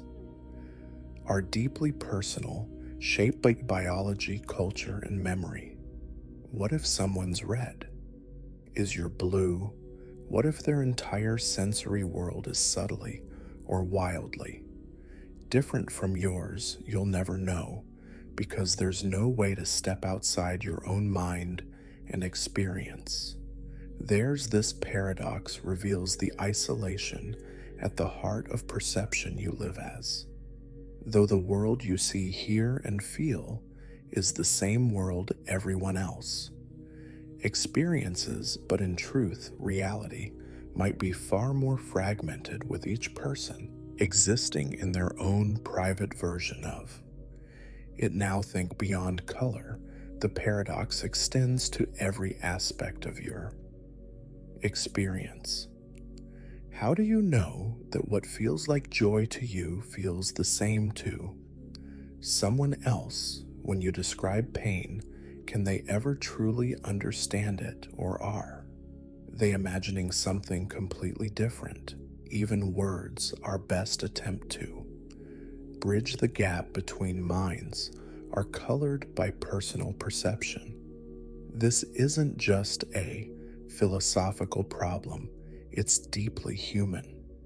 The paradox of perception is why misunderstandings happen, why empathy can feel like such a leap, and why true connection can seem so elusive. You assume you're talking about the same reality, but what if your versions of that reality don't perfectly align at its core? The paradox forces you to ask, is reality universal, or is it something you create in your mind? If perception shapes your experience of the world, then reality itself becomes deeply personal, a construct built from your senses and interpreted through the lens of your unique mind. But there's another side to this paradox, one that's oddly comforting. If everyone experiences reality differently, then diversity of perception becomes a strength, not a limitation. No two people see the world in the same way, which means each perspective adds something new, something richer to the collective understanding of reality. And yet the paradox also leaves you with a sense of mystery. If you can never fully know someone else's experience, does that mean you can never truly know them? Or does it mean that the act of trying, of listening, empathizing, and imagining is what brings you closer? So when you see red, is it the same red as everyone else's? You'll never know for sure, but maybe that's the point. The paradox of perception doesn't need to be solved. It's a reminder of the beauty and complexity of human experience. It invites you to embrace the mystery, to appreciate the fact that everyone you meet is living in a world slightly or profoundly different from your own. In the end, perception is both a barrier and a bridge. It separates you from others, locking you in your own private reality. but it also gives you the tools to connect through art, conversation, and shared moments. You can catch glimpses of someone else's world, even if you can never fully inhabit it. The world you see is your own, shaped by your eyes, your mind, your life. But in the act of wondering about someone else's red, someone else's reality, you step closer to understanding what it means to be human, and perhaps in that wonder lies the most universal. The paradox of the unreliable narrator, brain in a vat, experience of all the paradox of the unreliable narrator, brain in a vat. Imagine waking up in a stark, featureless room you're hooked up to, wires your body floating in a vat of liquid, and a machine hums nearby, sending electrical signals to your brain. You realize with a cold, sinking clarity that everything you've ever experienced, every face you've loved, every place you've been, every joy and sorrow has been nothing more than a simulation, an illusion fed directly into your mind now. Ask yourself, how do you know this isn't your reality right now? This is the paradox of the unreliable narrator, also known as the brain in a vat thought experiment. It challenges you to confront the unsettling possibility that your entire life might be a fabrication if all your perceptions, memories, and thoughts can be simulated or manipulated. The paradox of the unreliable narrator. How can you ever be sure that the world you experience is real? At first, the question seems absurd. Of course, the world is real. You feel the texture of the ground beneath your feet, hear the sounds around you, and see the vibrant colors of the sky. But pause for a moment. Everything you experience is mediated by your brain. Light hits your eyes. Sound waves vibrate your eardrums, and electrical signals rush to your brain where they're processed into the sights, sounds, and sensations you call reality. If those signals were artificially generated by a machine, a dream, or even your own imagination, how would you know the difference? The paradox digs at the heart of your relationship with reality. You assume your senses are reliable, but what if they aren't? What if your mind is? The unreliable narrator of your own story, presenting a world that feels solid, but is in fact a carefully crafted illusion. Philosophers have wrestled with this question for centuries. René Descartes famously wondered if an evil demon could be deceiving him, feeding him a false reality. His solution: I think, therefore I am assert that even if everything else is uncertain, the act of doubting proves your existence. But beyond that, the question of the external world remains maddeningly elusive in modern times. The brain in a vat scenario has taken on new relevance with advancements in virtual reality, artificial intelligence, and neuroscience. The idea of creating immersive, fabricated experiences no longer feels like science fiction. If technology could perfectly simulate reality, would it matter whether you were living in a vat or in the real world? And that's where the paradox gets personal. If you can't prove the external world exists, what does that say about the choices you make, the relationships you build, and the life you live? Does meaning depend on reality, or can it exist even in an illusion? The paradox of the unreliable narrator forces you to confront the limits of human knowledge. You want certainty, a firm foundation on which to build your understanding of the world, but the paradox pulls that foundation out from under you, leaving you floating in a sea of doubt yet. There's a strange kind of freedom in this uncertainty if you can't prove whether the world is real or an illusion. Then what matters most is how you choose to live within it, even if your reality is a simulation. Your experiences, your joys, your sorrows, your connections still feel real, and maybe that's enough. Think of a dream while you're in it. The dream feels vivid and true.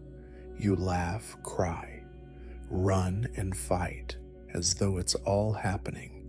When you wake, the dream dissolves, but the emotions linger. Did the dream's impermanence make it meaningless, or was the experience itself what mattered? The paradox invites you to reframe your relationship with reality. Instead of searching for certainty, you can embrace the mystery. The world, whether real or imagined, is yours too. Navigate to question, to shape your senses, flawed as they may be, are your tools for engaging with existence. So can you prove the world exists outside your mind? Probably not, but maybe that's not the point. The paradox doesn't weaken the meaning of life, it deepens it. It reminds you that existence, whether grounded in reality or illusion, is still an extraordinary story, being told by your unreliable yet beautifully creative narrator. And perhaps the greatest lesson is this: it's not about whether the world is real, it's about how you choose to live in it, one vivid, uncertain moment at a time. The paradox of the infinite. The paradox of the infinite monkey theorem. Monkey theorem: imagine a monkey sitting in front of a typewriter, its fingers randomly striking keys. At first, the results are pure nonsense, a jumble of letters, numbers, and punctuation with no discernible meaning. But now extend the scenario into infinity. With infinite time, this monkey would eventually produce not just a sentence, but entire works of literature. Somewhere in the chaos of randomness, the monkey would type the complete works of Shakespeare word for word, comma for comma. It sounds absurd, but mathematically it's true.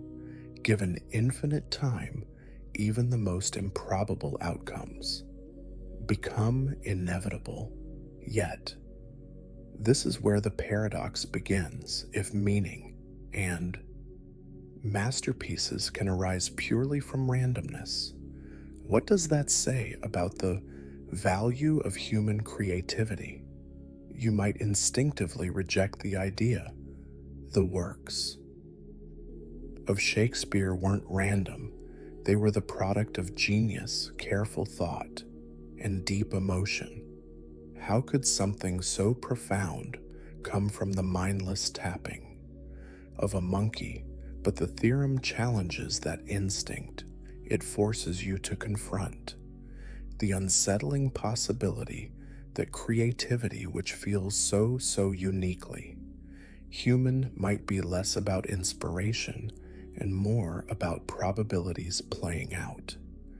The paradox also highlights the strange relationship between infinity and meaning. In an infinite universe, anything that can happen will happen somewhere. Amidst endless randomness, beauty emerges. But if everything is possible, does anything truly matter? If Shakespeare's words could emerge from a monkey's typewriter, does that diminish their. Now think about your own life. How often do you view creativity as a kind of magic, an act of summoning something extraordinary from nothing? You pour your heart into your work believing it's a reflection of your unique self, but the theorem suggests that even randomness can produce brilliance given enough time. Does that mean your efforts are meaningless, or does it reveal something deeper about the nature of creation? One way to approach the paradox is to recognize the difference between possibility and intention. The monkey might eventually type Shakespeare, but it wouldn't mean to every letter would be a coincidence, a random stroke in an infinite sea of randomness. Human creativity, on the other hand, is intentional. When you create, you're not just producing patterns, you're shaping meaning, guided by purpose and emotion. And yet the theorem reminds you that even intention is shaped by randomness.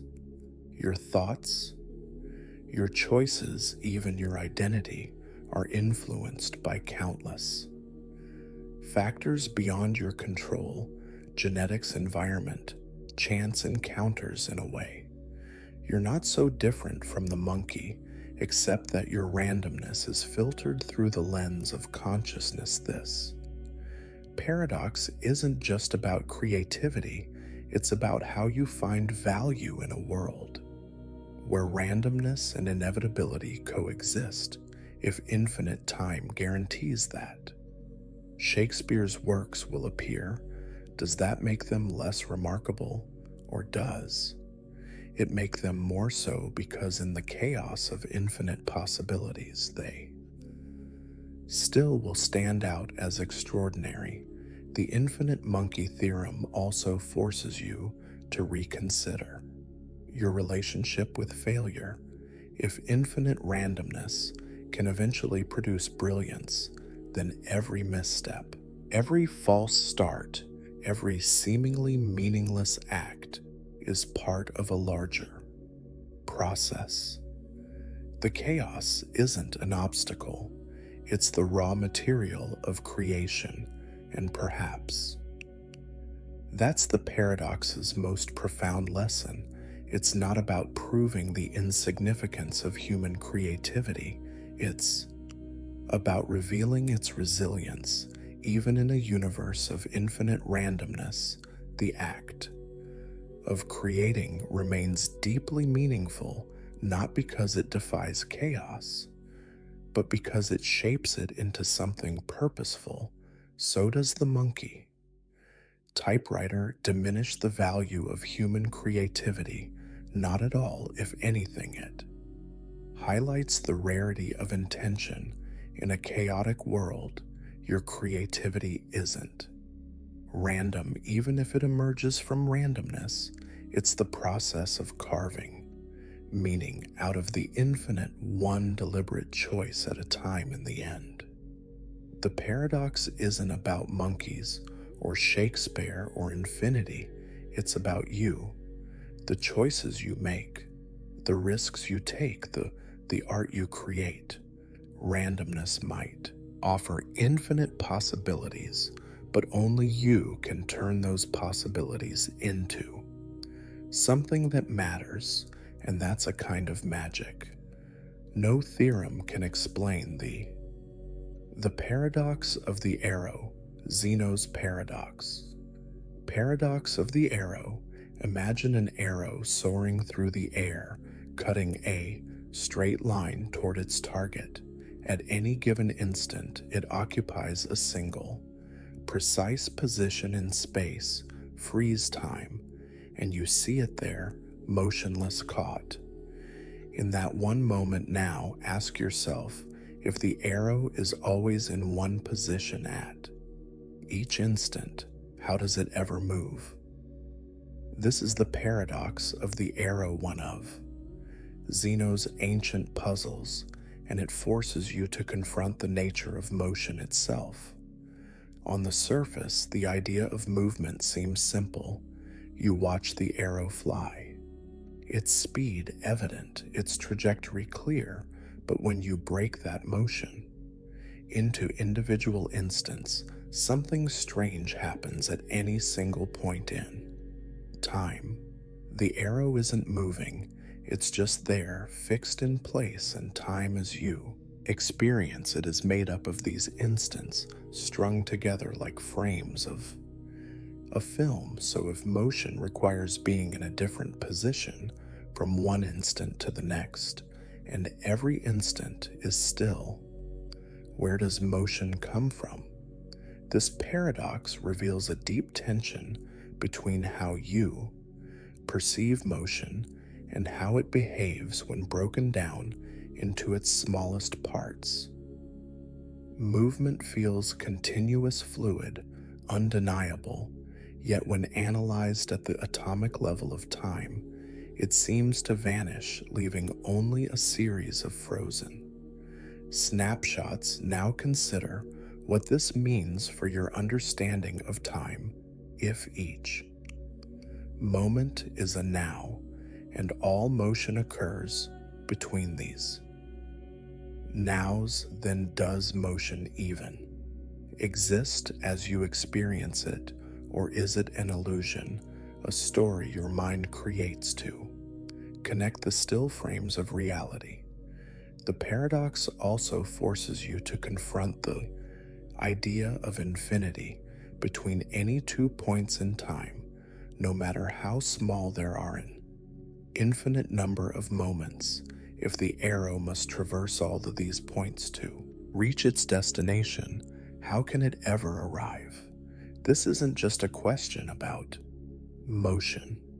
It's a question about the structure of the universe, the fabric of time and space. At first, this puzzle seems unsolvable, but thinkers like Aristotle and centuries later modern mathematicians have chipped away at its mystery.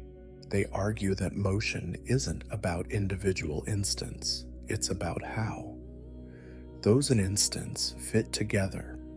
The arrow doesn't move in a single moment, it moves through the relationship between moments, time. Like motion isn't static, it's dynamic, a seamless flow that transcends the frozen snapshots. But the paradox goes deeper than physics or mathematics. It's a metaphor for how you experience change in your own life. Think of a goal you're working toward, a future you're trying to reach. At every moment, you're in a single position, stuck perhaps in what feels like stasis. Progress can feel invisible, like the arrow caught in an endless series of still points. And yet when you step back and look at the bigger picture, you see the motion. You see how each tiny moment builds on the last, creating the illusion or the reality of movement. The paradox reminds you that change isn't always visible in the moment, but it's happening relentlessly just beneath the surface. So, does the arrow move? The answer depends on how you define motion. If you focus on the individual instance, it doesn't. But if you embrace the flow of time, the way each moment connects to the next, then motion becomes not just possible, but inevitable. The paradox of the arrow isn't here to paralyze you with doubt. It's here to invite you into the mystery of motion, to see time not as a series of frozen points, but as a living, breathing continuum. And maybe that's the real lesson of the arrow itself, is a paradox of motion. In each instant you are still, yet you are always moving toward your goals through time, through change. Like the arrow, your journey is both frozen in the now and soaring through the infinite. And in that paradox lies the beauty of existence. the paradox. The paradox of death's meaning.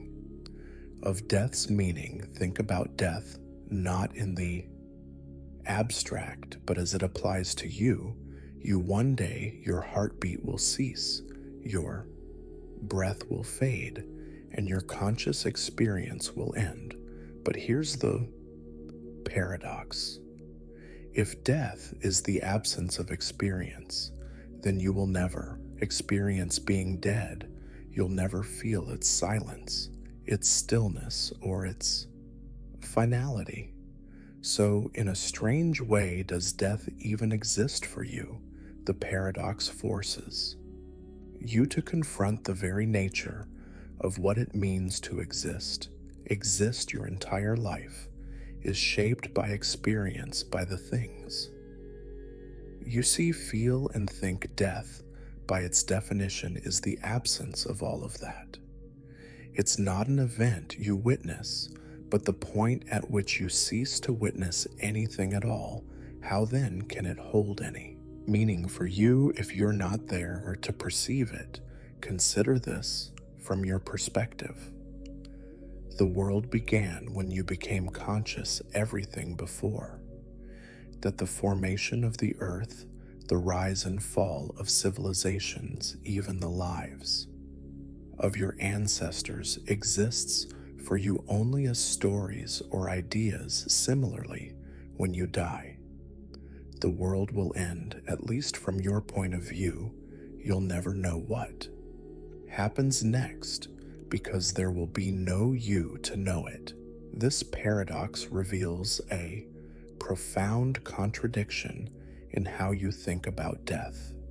On one hand, it looms as the ultimate end point and inescapable certainty. On the other, it's something you can never truly experience because the moment it arrives, you're no longer.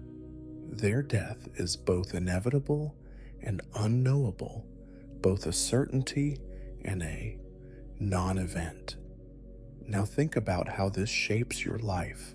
Much of what you do, your goals, your fears, your ambitions, is influenced by the shadow of death. You plan for the future, fearing that time will run out. You avoid risks, hoping to prolong your existence. But if death, as the paradox suggests, is something you'll never experience, then why does it hold such power over you? Some philosophers argue that death's meaning lies not in the act itself, but in the awareness of its inevitability. Knowing that your time is finite gives urgency and significance to your choices.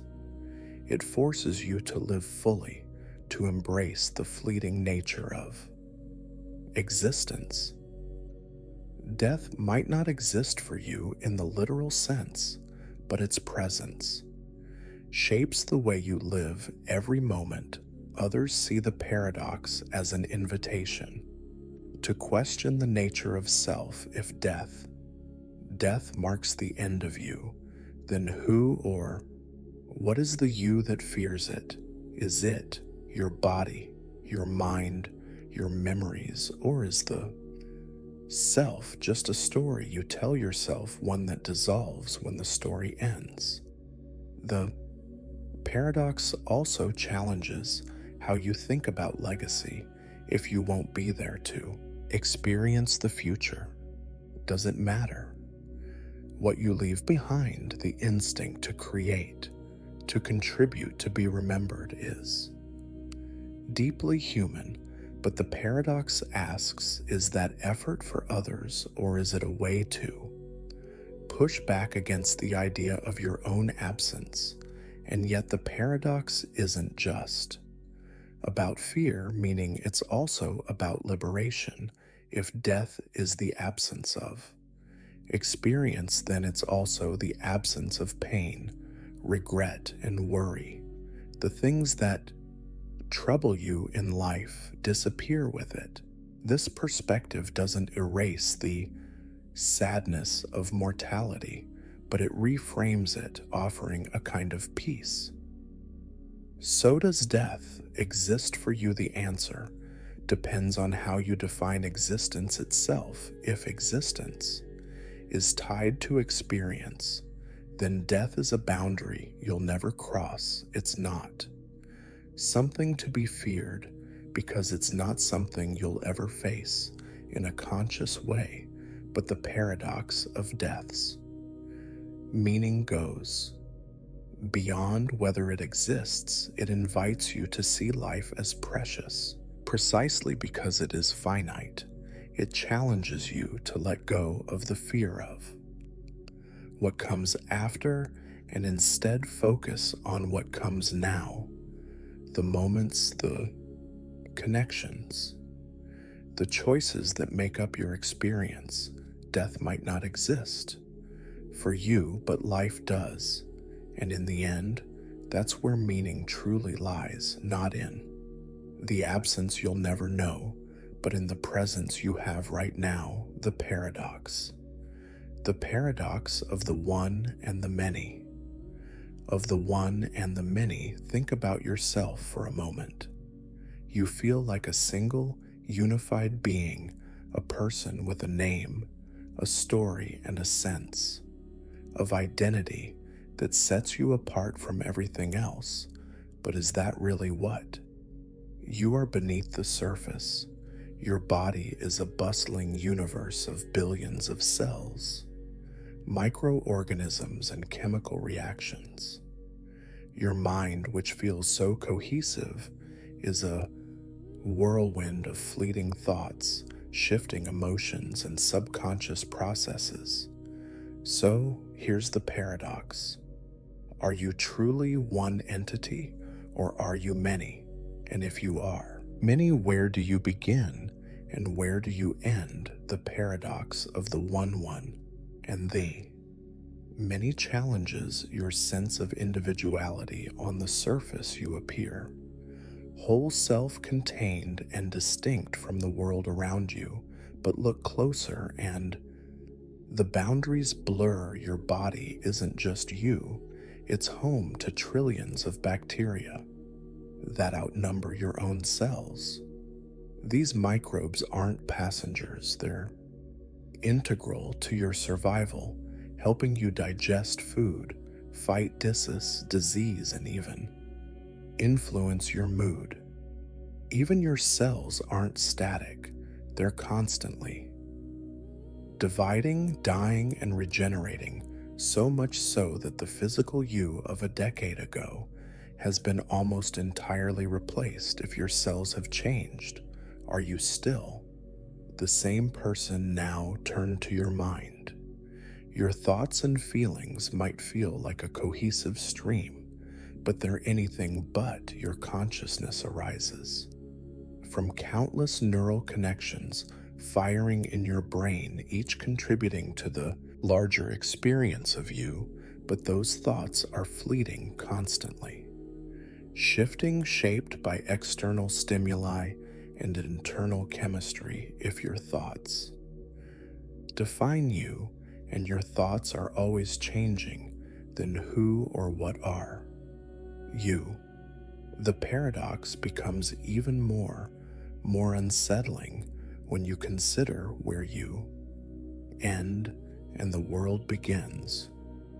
The air you breathe, the food you eat, the sunlight on your skin, these external elements become part of you, woven into your body and energy. Are you truly separate from the world, or are you just a temporary gathering of matter, energy, and consciousness borrowed from the universe? Philosophers and scientists have grappled with this paradox for centuries. Some argue that individuality is an illusion, that you are just an emergent property of countless interconnected parts. From this perspective, your sense of self is a useful fiction, a way your brain organizes the complexity of existence into something coherent. Others hold that while you're composed of many parts. The unity of experience is what defines you.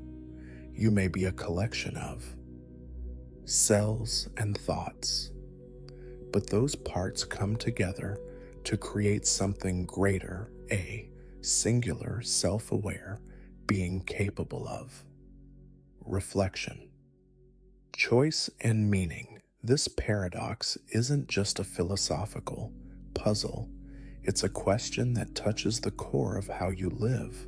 When you think of yourself as one, you feel a sense of control, agency, and autonomy. But when you see yourself as many, you realize how interconnected and dependent you are on the world around you. Your health depends on your microbiome. Your thoughts are shaped by the people you meet and the culture you live in. Even your sense of self is a dynamic interplay between memory, emotion, and environment, and yet there's beauty in this complexity. You are both one and many. You are a unique individual shaped by countless parts working together in harmony, but you are also a piece of something much larger, a vast network of life energy and existence that stretches far beyond yourself. The paradox of the one and the many invites you to embrace this duality. You are not a static, unchanging thing. You are a process, a dance of unity and multiplicity. You begin and end not at the edges of your skin, but in the relationships, connections, and exchanges that define your life. So are you one or many? The answer is both. You are a singular being woven from countless parts. You are the sum of your cells, your thoughts, your experiences, and your connections. And in that paradox life, the wonder of what it means to be alive, a universe within a universe without endlessly intertwined. The paradox of the paradox. The paradox of the paradox. Step into the strange world of logic where ideas twist and turn in on themselves. A paradox is supposed to defy logic, an impossible contradiction that cannot exist within the bounds of reason, yet paradoxes clearly do exist, like mental whirlpools pulling you into endless loops of questioning. So here's the question: if paradoxes are defined by their impossibility, but they undeniably exist, does that make paradoxes paradoxical in themselves? The paradox is a meta question that forces you to confront the nature of contradictions and the limits of understanding. It's like holding a mirror up to another mirror, an infinite reflection of impossibility wrapped inside itself. Paradoxes are the glitches in the system of logic, moments when the framework of reason collapses under its own weight. They arise when something breaks the rules. A statement like this statement is false cannot be true or false without contradicting itself. Paradoxes thrive in this space of impossibility, but their very existence feels like a contradiction. If they're impossible, how can they exist at all? The paradox becomes even more intriguing. When you consider how paradoxes function, they don't just expose logical inconsistencies, they point to deeper truths about the nature of thought, language, and reality. A paradox isn't just a problem, it's a tool, a way of revealing the boundaries of what we can know by existing in the space between sense and nonsense. Paradoxes force you to rethink your assumptions and explore new perspectives. But here's where the paradox loops back on itself. If paradoxes are tools for understanding, then they serve a purpose they're part of, the logical framework they're supposed to defy, yet their power comes from their refusal to conform to that framework. They exist because they shouldn't exist, and in doing so, they break the rules even as they expand them. This self-referential nature makes the paradox of the paradox deeply unsettling. If a paradox is defined by its impossibility, then recognizing its existence creates a contradiction. Paradoxes shouldn't exist yet. They are some of the most intellectually stimulating concepts humanity has ever grappled with. Now consider what this means for your own life. How often do you encounter situations that seem impossible only to realize that the impossibility itself reveals something? Profound paradoxes are not just intellectual exercises, they reflections of the contradictions you face daily. You want freedom, but you crave structure. You seek truth, but you wrestle with uncertainty. You want to make sense of life, but life itself defies simple explanations. The paradox of the paradox reminds you that contradictions are not failures, they are opportunities. They are the cracks in the surface of understanding. The places where light gets in. Paradoxes don't need to be solved, they need to be explored, embraced, and appreciated for the depth they reveal. So are paradoxes paradoxical? The answer depends on how you approach them. If you view them as flaws in logic, then yes, they defy their own definition. But if you see them as a fundamental part of the human experience, then their existence isn't a contradiction at all. It's a testament to the complexity of the universe and your ability to grapple with it. The paradox of the paradox invites you to let go of the need for neat answers. Paradoxes aren't problems to be fixed, they're mysteries to be lived. They remind you that the world isn't bound by simple rules and that your understanding of it is always a work in progress. In the end, paradoxes exist because they show us where the edges of reason lie, and because they urge us to peer beyond those edges into the infinite. They are impossible, and yet they are real, and maybe, just maybe, that's the most beautiful paradox of all. The grandfather paradox, time travel paradox, paradox of time travel. Imagine stepping into a time machine, setting the dial for decades before you were born, and traveling back to meet your grandfather.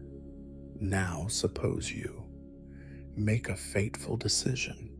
You prevent him from meeting your grandmother. Without their union, your parent is never born, and by extension, neither are you. But here's the paradox: if you were never born, how did you exist to go back in time and change history in the first place? This is the grandfather paradox, a thought experiment that sits at the heart of time travel's most mind-bending contradictions. It forces you to grapple with the nature of causality, identity, and the very fabric of time itself. On the surface, time seems linear, a simple chain of cause and effect, where the past shapes the present and the present shapes the future. But time travel upends this simplicity, creating a loop where the future influences the past. The grandfather paradox exposes the fragile logic of this loop by changing the past. You erase the conditions that allowed you to travel back in the first place, creating an impossibility that spirals infinitely. The paradox raises a fundamental question: can the past be changed, or is it fixed, immutable? Some theories suggest that time is like a branching tree. When you alter the past, you create a new timeline, diverging from your original one. In this version, your actions don't erase you, they create a parallel reality where events unfold differently. Your grandfather never meets your grandmother in this new branch, but your existence remains secure in the original timeline. But even this solution leaves questions. If time can branch, how many realities exist? And if new timelines are created with every choice, is there ever a true version of events? The paradox reveals not just the complexity of time travel, but the limits of human understanding when it comes to infinity and causation. Another approach to resolving the paradox is the idea of self-consistency. According to this view, the universe resists contradictions if you go back in time.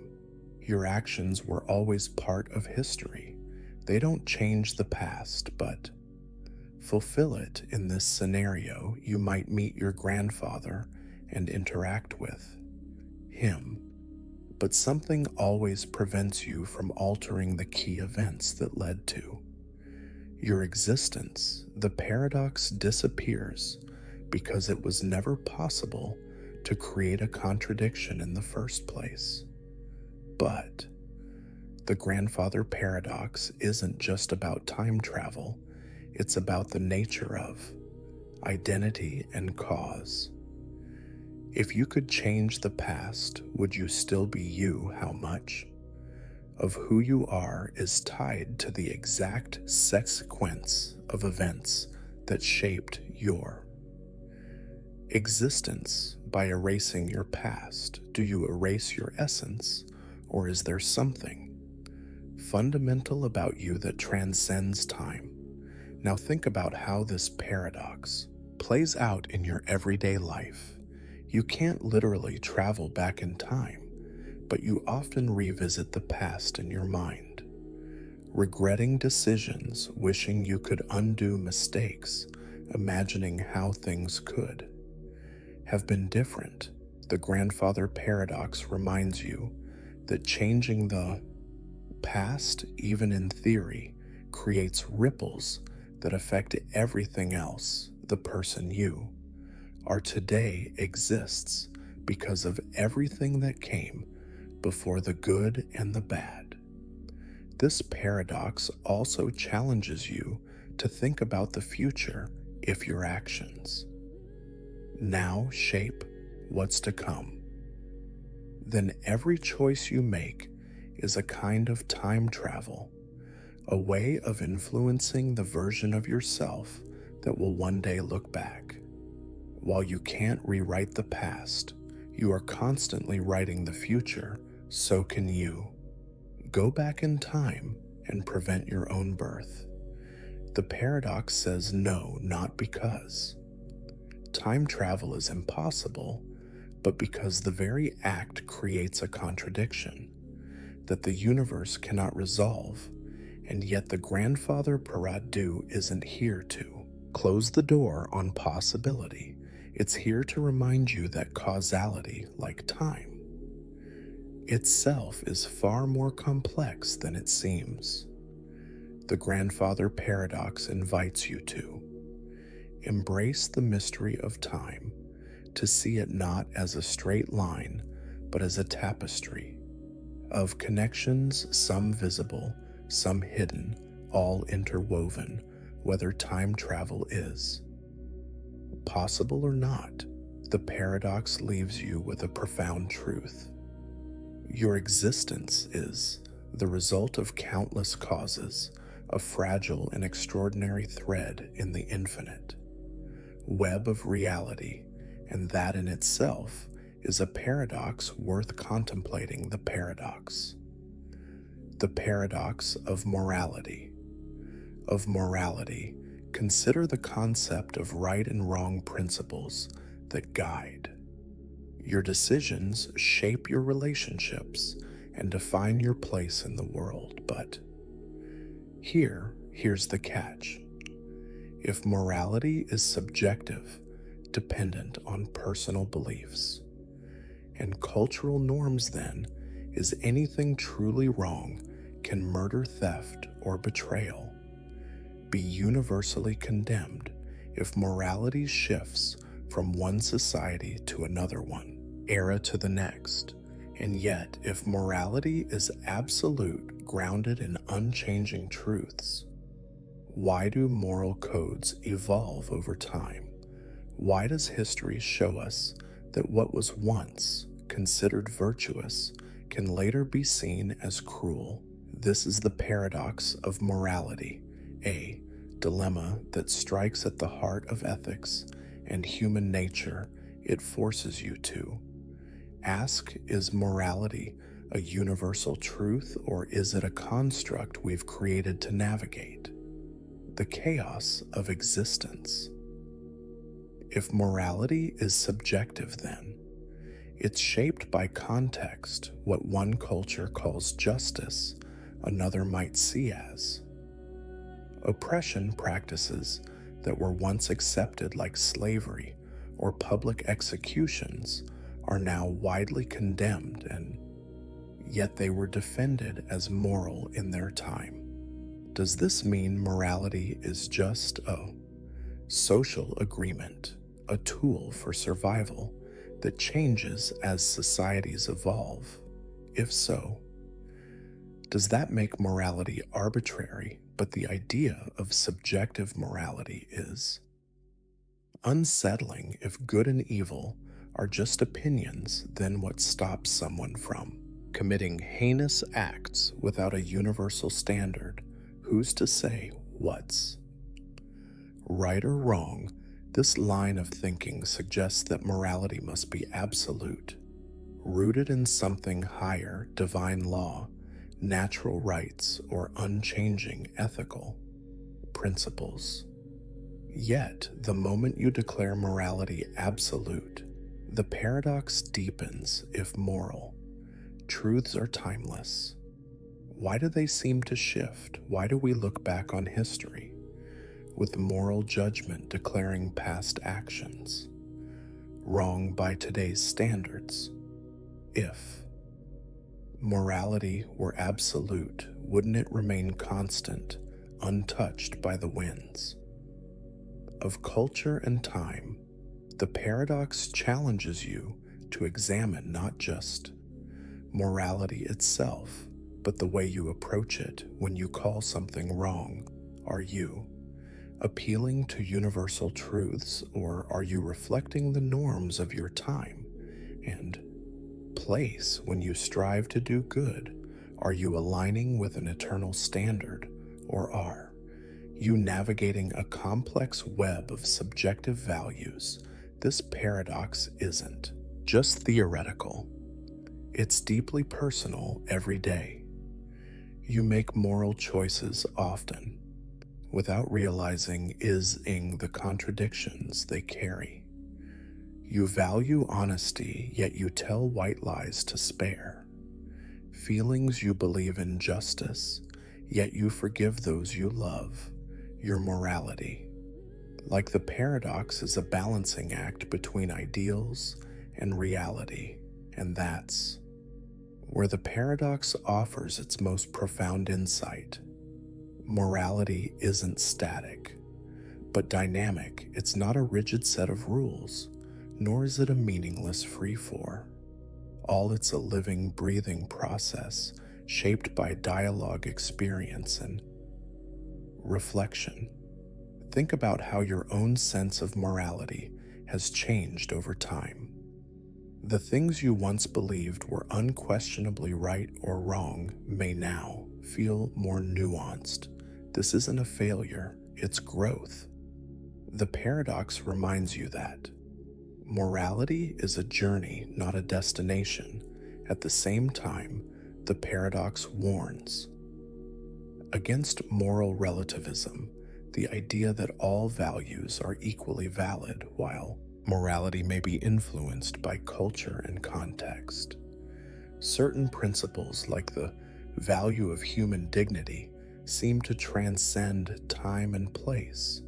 The paradox doesn't ask you to abandon morality, it asks you to wrestle with it, to hold it up to the light and examine its contradictions. So is morality subjective or absolute?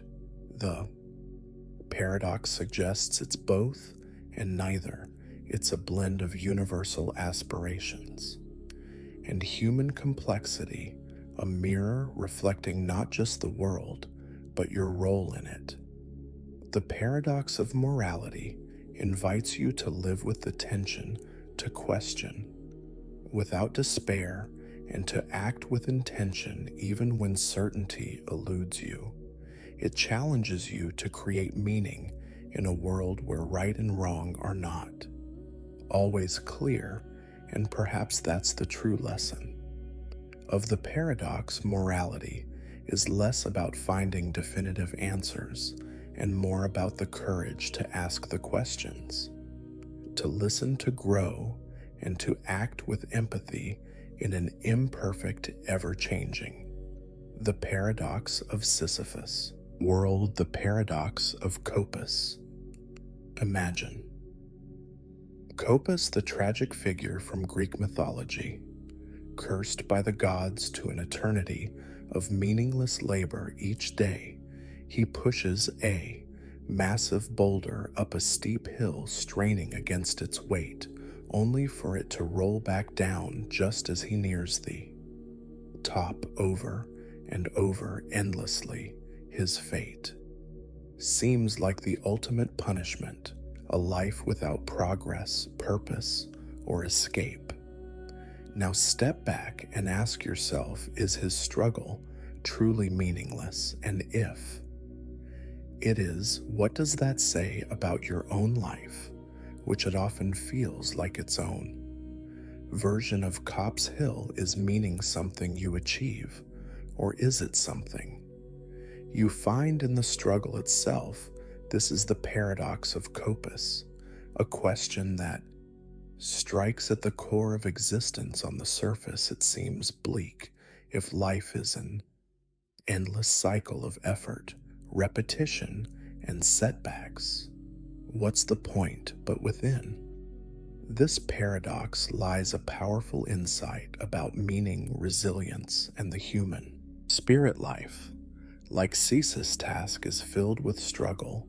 You work toward goals only.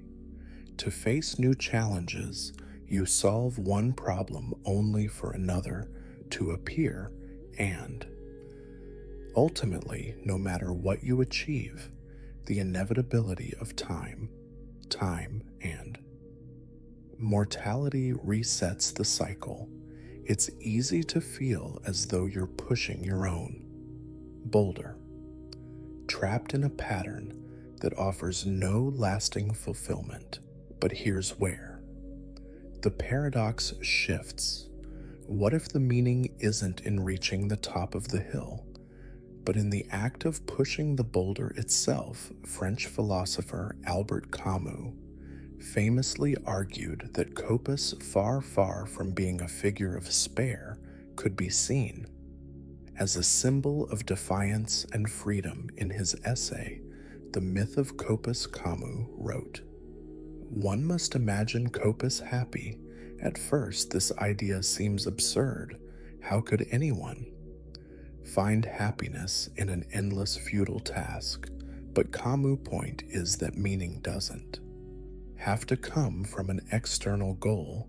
It can come from how you face the struggle. By embracing the absurdity of his situation, Copus transforms his punishment into an act of rebellion, he may not control the boulder or the hill, but he controls his attitude toward them in choosing to push the rock he asserts. His humanity, his will, his power to create meaning in a meaningless world. Now think about your own life. How often do you tie your sense of purpose to outcomes, achieving success, reaching milestones, completing tasks? The paradox of Copus asks you to consider a different perspective.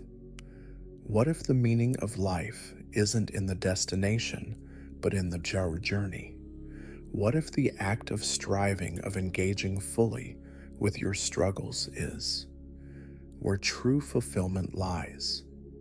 This isn't an easy idea to accept. Struggle is.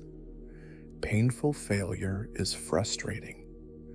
Repetition can feel like a prison, but the paradox invites you to reframe your struggles, to see them not as obstacles to happiness, but as the very fabric of existence. In every push of the boulder, there is a choice to resist to despair, or to embrace the challenge with courage and determination. The paradox also speaks to the resilience of the human spirit. Like Copus, you face tasks that seem insurmountable, moments when the weight of the world feels too heavy, and yet you keep going. You wake up each day and push the boulder, not because you're guaranteed to succeed, but because the act of trying is its own kind of triumph at its core. The paradox of Copus isn't about futility, it's about perspective.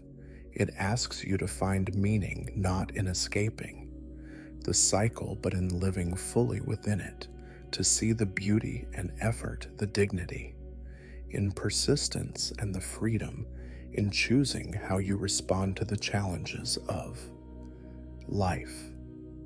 So is life an endless cycle of struggle? Yes, but does that make it meaningless? Not at all. The paradox reminds you that meaning isn't something you discover at the top of the hill. It's something you create with every step, every push, every moment you engage with the boulder. In the end, the paradox of Copus is a mirror reflecting your own capacity for resilience, creativity, and choice. It invites you to embrace the struggle not as a curse, but as the essence of what it means to be alive. And in that embrace, you may just find the happiness that the lottery paradox. Camus imagined waiting for you in the heart of the climb, the lottery paradox. Imagine holding a lottery ticket in your hand. You know, statistically, it's almost certain that this ticket won't win. The odds are stacked astronomically against you. But now think about every other ticket in the lottery. The same logic applies. Each one individually is unlikely to win. If this is true for every single ticket, then logically none of them should win, and yet every lottery has a winner. This is the lottery paradox, a puzzle that seems simple at first, but reveals a deep tension between probability log logic and reality. How can you reconcile the fact that every ticket is almost guaranteed to lose, yet collectively one ticket is almost guaranteed to win at its heart? The paradox is about how you process uncertainty and probability. When you say this ticket won't win, you're making a highly reasonable assumption based on the overwhelming odds. But when you extend that assumption to every ticket, the logic collapses. If no ticket wins, the entire premise of the lottery Where a winner is guaranteed falls apart, the paradox highlights a key distinction between probability and certainty. Just because something is highly unlikely doesn't mean it's impossible. The odds may make winning feel improbable for any given ticket, but the structure of the lottery ensures that improbability will eventually converge into certainty. A winner will emerge. Now think about how this applies to your own life. How often do you dismiss possibilities because they seem unlikely? How many opportunities do you ignore because the odds don't seem to be in your favor? The lottery paradox reminds you that improbability doesn't equal impossibility, even when the chances are slim. The possibility remains, and sometimes that's all it takes. The paradox also forces you to confront the limits of logical reasoning you rely on. Logic to make sense of the world, to guide your decisions and beliefs. But the lottery paradox shows that even the most reasonable assumptions can lead to contradictions when taken to their extremes. If you trust probability too rigidly, you risk missing the bigger picture. The improbable does happen, and often this isn't just a mathematical puzzle, it's a reflection of the human experience. Life is full of lotteries, from the trivial to the profound. You take risks, pursue dreams, and make choices, knowing the odds are rarely in your favor. The paradox asks, should you let those odds dictate your actions, or should you embrace the uncertainty and play? Anyway, there's another layer to the paradox, the psychology of belief. When you hold a lottery ticket, part of you knows it won't win, but another part of you can't help imagining the possibility. That tension between logic and hope is at the heart of what makes the lottery so compelling. The lottery paradox doesn't just question probability, it questions how you balance reason with optimism, doubt with belief. So how do you resolve the paradox? One way is to accept that probability works differently at different scales individually. Each ticket is overwhelmingly likely to lose, but collectively, the odds shift, guaranteeing that one ticket will win. The paradox disappears when you recognize that what's true for the individual isn't always true for the group. A lesson that applies to more than just lotteries. The paradox also invites you to rethink how you approach risk and uncertainty. Instead of fixating on the improbability of success, focus on the possibility. After all, every winner in every lottery started with the same odds as everyone else. The lottery paradox reminds you that improbable outcomes are still outcomes, and sometimes they're the ones that change everything in the end. The lottery paradox isn't just about tickets or numbers, it's about how you navigate the unpredictability of life. It challenges you to hold space for the unlikely, to question rigid assumptions, and to embrace the tension between reason and possibility. And maybe that's the real lesson of the paradox, that life itself is a lottery, a series of improbable events unfolding against impossible odds. And yet here you are, living proof that sometimes the unlikely, the paradox of the infinite set, wins. The paradox of the infinite set. Imagine the concept of infinity. something vast, boundless, endless. It seems like infinity should be a singular, incomprehensible magnitude, stretching endlessly in every direction. But here's the paradox. Some infinities are larger than others. How can something with no end have different sizes? This is the paradox of the infinite. Set a puzzle that defies intuition and stretches the limits of what you think is possible. It forces you to confront the nature of infinity itself, revealing that even within the infinite there are hierarchies and complexities you might never have imagined to understand. The paradox, consider a simple example: the set of all whole numbers 1, 2, 3, and so on. This set is infinite, continuing forever without stopping. Now consider the set of all even numbers 2, 4, 6, and so on.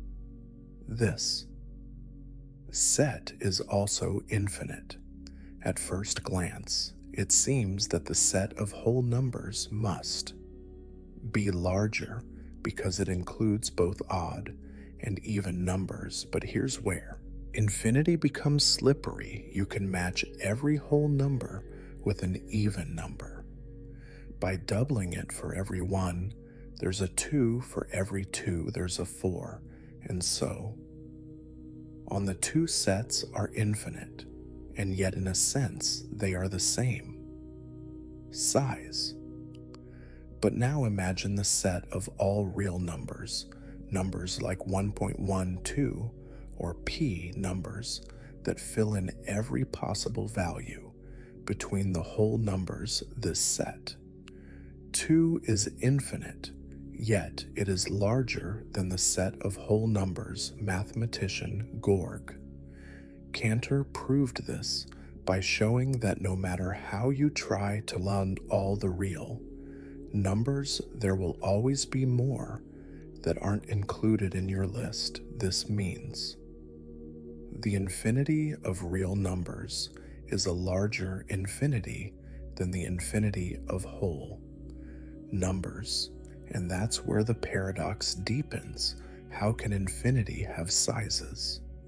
Isn't infinity by definition endless and incomparable? The paradox of the infinite set challenges the limits of your understanding, forcing you to see that infinity isn't a single concept, but a spectrum filled with nuance and layers. This paradox doesn't just live in the realm of mathematics, it has profound implications for how you think about the world and your place within it. Consider the infinite vastness of the universe. You might feel small, insignificant in the face of such boundlessness, but the paradox reminds you that infinity itself is layered, complex, and full of variation. Your existence, like the infinities within infinities, might hold a unique place within the larger whole. The paradox also forces you to confront the limits of human intuition. Infinity doesn't behave the way finite things do. Your mind struggles to grasp the idea that two infinite sets can be the same size, or that one can be larger than another. Yet this is a fundamental truth of the universe, a reminder that the world is far more mysterious and intricate than it first appears, and there's something profoundly beautiful about that mystery. The paradox of the infinite set invites you to embrace the unknown, to marvel at the idea that even infinity isn't simple or singular. It shows you that complexity exists even in the places where you least expect it, and that understanding the universe often means accepting its contradictions. So are some infinities Larger than others, yes and no, though. Paradox is a reminder that infinity isn't about answers, but about questions. It's about pushing the boundaries of what you think you know, about exploring concepts that defy logic and comfort. In the end, the paradox of the infinite set is less about numbers and more about perspective. It challenges you to see beyond the obvious, to question the assumptions you take for granted, and to find wonder in the complexities of existence. And maybe that's the greatest lesson of all, that even in the face of the infinite, there is always more to discover, more to learn, more to understand. Infinity is not a destination. It is a journey, one that invites you to step beyond the limits of comprehension and into the endless expanse of possibility. The paradox of identity over time. Think about yourself, not just the person you are right now, but the person you were 10 years ago or even yesterday. Your body has changed. Changed cells have died and regenerated, scars have formed, hair has grayed or grown.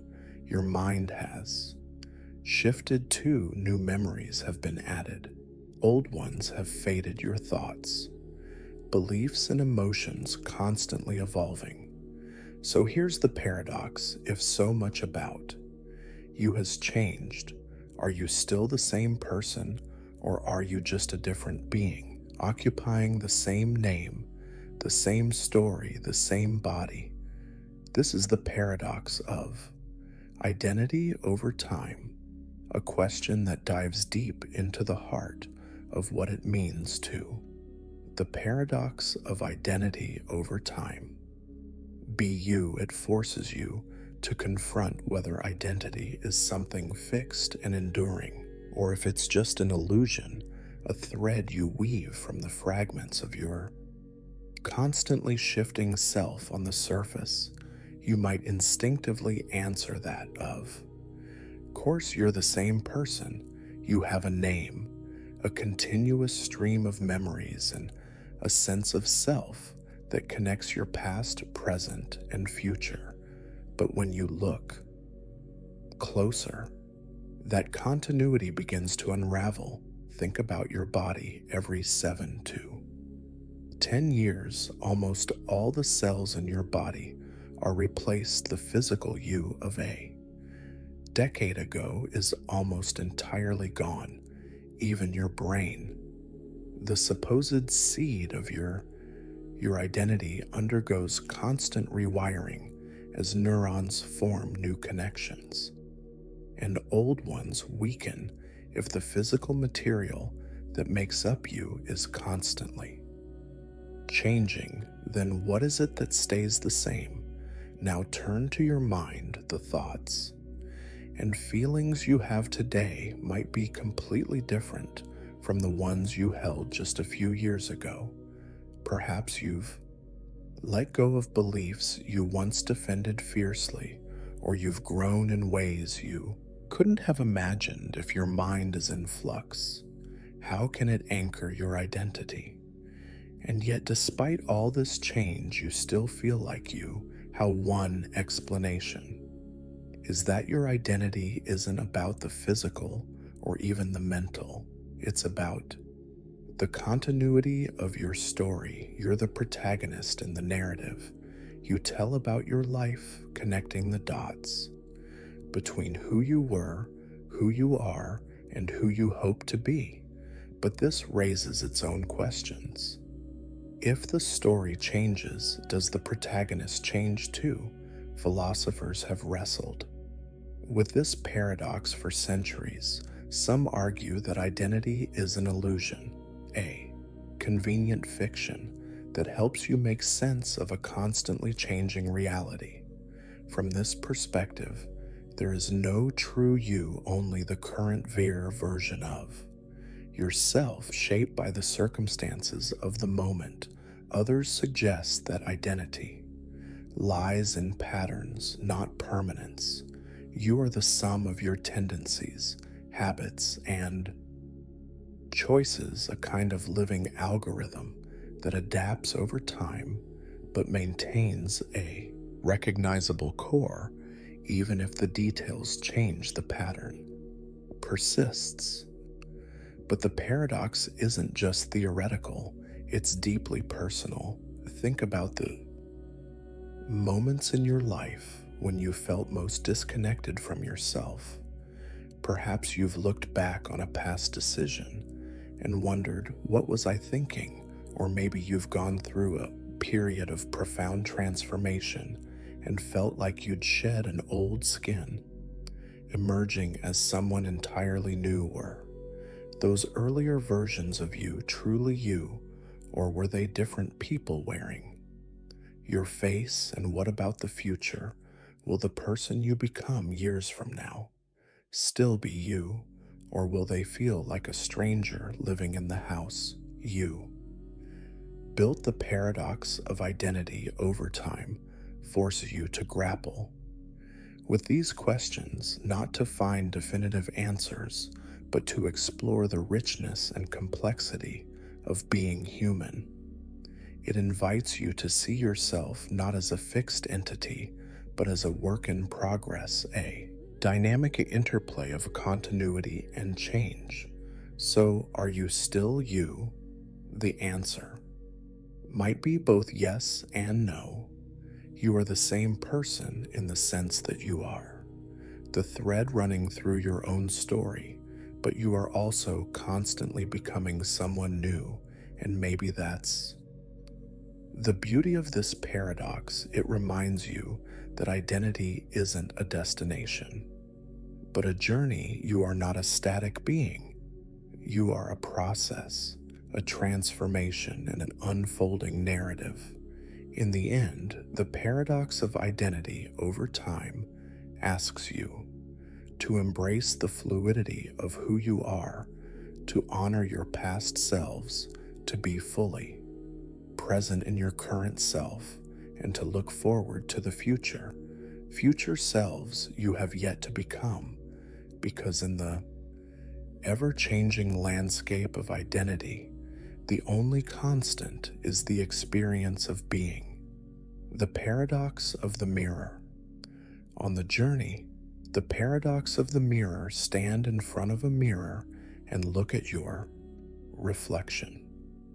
There you are, or at least it feels like you, the face staring back, the eyes meeting your gaze, the movements perfectly synchronized with your own. But here's the paradox. Are you truly seeing yourself, or just an image? A fleeting projection that vanishes the moment you step away. This is the paradox of the mirror. A question that challenges your understanding of identity, reality, and perception. It forces you to confront the unsettling fact that the reflection you see isn't really you. It's a reversed, intangible image, dependent on light and perspective, existing only as long as the mirror is there to catch it. When you gaze into a mirror, what do you really see? You see features, your face, your expressions, the physical outline of your body. But these are external. They don't reveal your thoughts, your emotions, or the deeper aspects of who you are. The reflection is a surface level copy, stripped of the essence that makes you. You now consider the fleeting nature of that reflection. It doesn't exist independently. It depends entirely on your presence and the angle of light. The moment you move, it disappears, leaving the mirror empty and silent. If something vanishes so easily, can it truly be said to exist at all? The paradox deepens when you think about how much of your sense of self is tied to that reflection you spend your life. Seeing yourself through mirrors, photos, and screens, but never directly your face, is something others see more often than you do. Your self-image is constructed from these reflections, but each one is a distortion, a reversed version, a snapshot, frozen in time. Is your reflection truly you, or just a shadow, a representation that you mistake for reality? This paradox isn't just about mirrors, it's about how you perceive and define yourself. Think about how often you view yourself through the eyes of others, shaping your identity based on external feedback, like the reflection in the mirror. This external perspective can feel real, but it's incomplete. It's not you, it's an image, a projection shaped by context and perception. And yet, the paradox also reveals something profound about connection. When you look in a mirror, you see a reflection of yourself, but you also see the act of looking you. See yourself seeing in that moment. The reflection becomes more than an image, it becomes a dialogue, a meeting between you and your perception of you. The paradox of the mirror challenge Alice you to think about the nature of reality itself. If what you see in the mirror isn't truly you, then what is? Are you your body, your mind, your experiences, or something deeper that no reflection could ever capture? It also invites you to explore the fleeting nature of existence. Like your reflection, much of what you experience is transient, dependent on light, context, and perspective. But does that make it any less real, or does it remind you to cherish the moments of clarity and connection, however brief they may be? So, are you seeing yourself in the mirror? The answer is both yes and no. You're seeing an image, a surface level representation that captures your appearance but not your essence. But you're also seeing the act of perception, the interplay between who you are and how you appear. And maybe that's the paradox's greatest lesson, that who you are is never fully captured by what you see. Your reflection is just one facet of a much larger, more complex self, a self that exists beyond the mirror, beyond appearances, in the fleeting, intangible space of being. The next time you look in a mirror, pause, see the reflection, but also see beyond it. Recognize the paradox not as a problem to be solved, but as a reminder of the beautiful complexity of existence, because in that fleeting image, you're not just seeing yourself, you're seeing the mystery of what it means to be the paradox of the perfect. The paradox of the perfect life. Life. Picture a life without struggle. Every day is effortless, every desire fulfilled, every moment be bathed in comfort and joy. No failures, no heartbreaks, no obstacles, just perfection. It sounds like paradise, doesn't it? But now ask yourself, if life were truly perfect, would you even recognize happiness, or would a life without suffering lose its meaning entirely? This is the paradox of the perfect life, a question that challenges your assumptions about what makes life worth living. It forces you to consider whether happiness can exist without its counterpart, whether meaning requires the contrast of struggle and pain to give it depth at first. Perfection seems like the ultimate goal. You work tirelessly to minimize hardship, to build a life free from suffering and full of joy, but the paradox reminds you that joy, by its very nature, is defined in opposition to difficulty. How can you appreciate light? If you've never known darkness, how can you feel triumph if there's nothing to overcome? Imagine if every meal you ate was the most delicious you'd ever had. Every sunset, the most beautiful, every relationship, flawless at first. It might feel euphoric, but over time, that perfection would become routine. The very things that once thrilled you would lose their magic without struggle, without contrast even. The extraordinary becomes ordinary.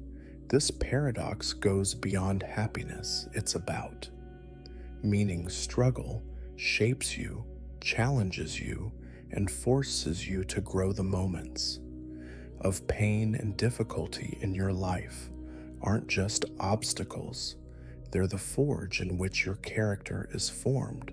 A life without struggle might be pleasant, but would it be meaningful? Philosophers and storytellers have wrestled with this question for centuries. The idea of a perfect existence often leads to visions of stagnation, a kind of spiritual numbness where nothing matters because everything is guaranteed. Utopia, when imagined, often reveals itself to be a gilded cage. Now think about your own life, the moments you cherish most often.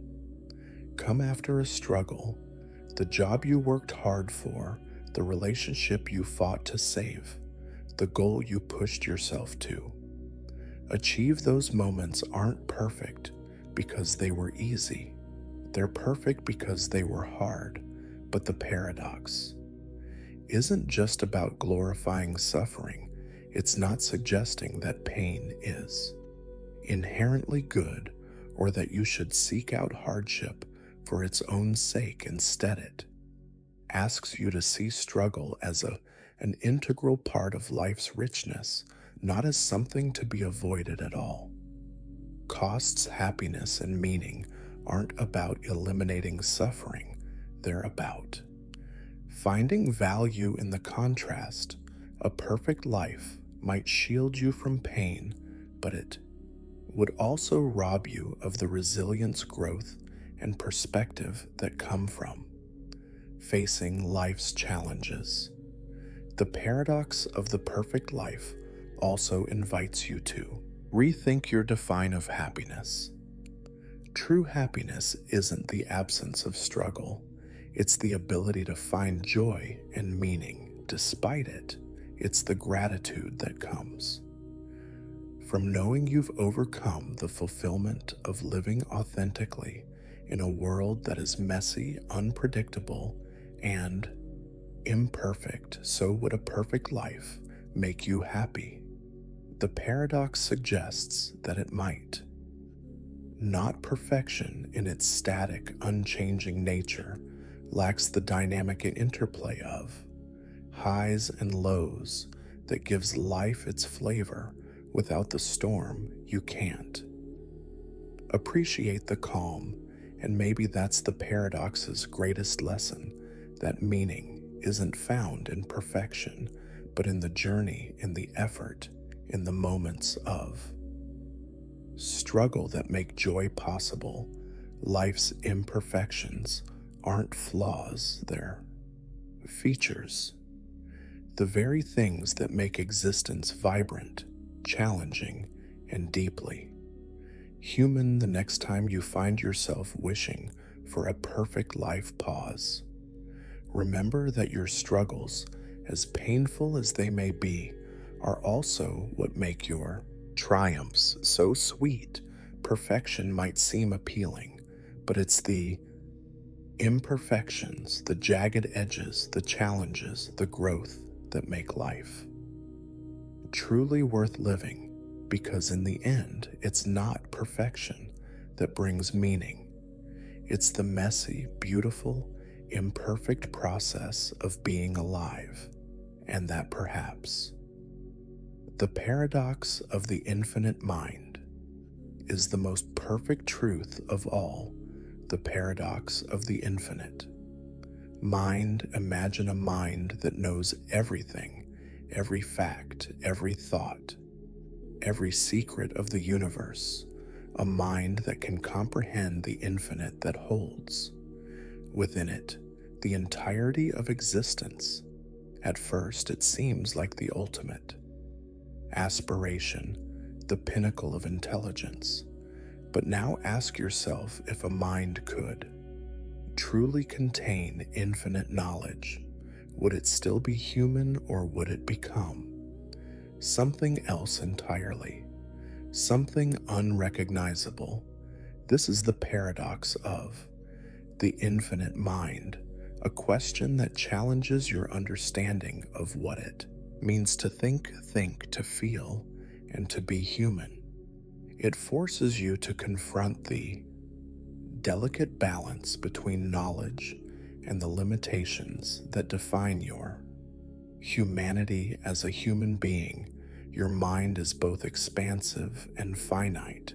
You are capable of incredible feats of understanding, creativity, and introspection, yet your thoughts are bounded by time, by memory, by the physical structure of your brain.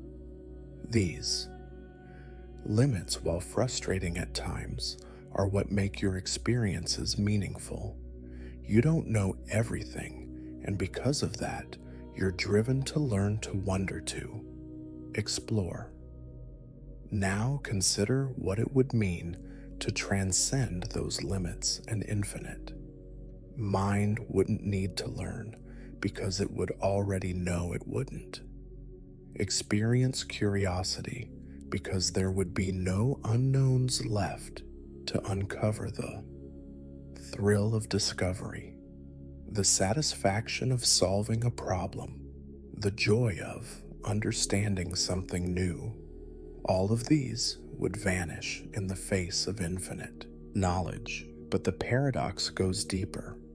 Human thought isn't just about knowledge, it's about emotion, perspective, and individuality. Your experiences are filtered through the lens of your own mind, shaped by your memories, biases, and feelings. An infinite mind, by definition, would transcend these subjective limits. It would see all perspectives simultaneously, rendering any single viewpoint meaningless. Could such a mind even have an identity? The paradox also raises questions about purpose. As humans, you find meaning in striving, in the pursuit of knowledge, connection, and understanding. If a mind already knows everything, what is there left to strive for? Would an infinite mind, free from the struggles and uncertainties that define human life, lose the very qualities that make existence worthwhile? And yet the idea of an infinite mind is deeply compelling. It represents the ultimate freedom from ignorance, the ability to see the universe in its entirety, to understand the deepest mysteries of existence. But would that freedom come at the cost of everything that makes you human? This paradox isn't just theoretical, it's a reflection of your own aspirations and limits. Every day you seek to expand your understanding, to push the boundaries of your knowledge. And yet, it's the very fact that you don't know everything that gives your journey meaning. The paradox of the infinite mind reminds you that limits aren't just constraints, they're the foundation of growth, creativity, and purpose. It also invites you to think about the nature of intelligence itself. Is the goal of knowledge to reach infinity, or is it to navigate the finite with wisdom and empathy, perhaps the true power of the human mind lies not in its capacity for infinite knowledge, but in its ability to find meaning within the finite, to make sense of the small, to cherish the fleeting, to explore the unknown with wonder. So what an infinite mind sees to be human. The paradox suggests that it might, humanity with all its flaws and limitations, is defined not by what it knows, but by how it learns, feels, and grows. And maybe that's the paradox's greatest insight, that the beauty of the mind lies in its imperfection, in its capacity to dream beyond its limits, even as it remains bound by them. The next time you find yourself yearning for infinite understanding, pause, remember that it's not the destination, but the journey, the questions, the struggles, the discoveries that make your mind truly extraordinary, because in the end, it's not infinity that defines you, it's the finite moments that shape your experience of being alive. The paradox of the first cause, and that is the greatest paradox of all. The paradox of the first cause. Everything around you has a cause. A tree grows because a seed was planted. A river flows because of gravity and rain. Even your very existence can be traced back to the choices, events, and processes that led to your birth. Cause and effect are the threads that weave the fabric of reality. But here's the paradox: if everything has a cause, then what caused the very first cause? And if the first cause itself had a cause, how? Can there truly be a beginning to anything?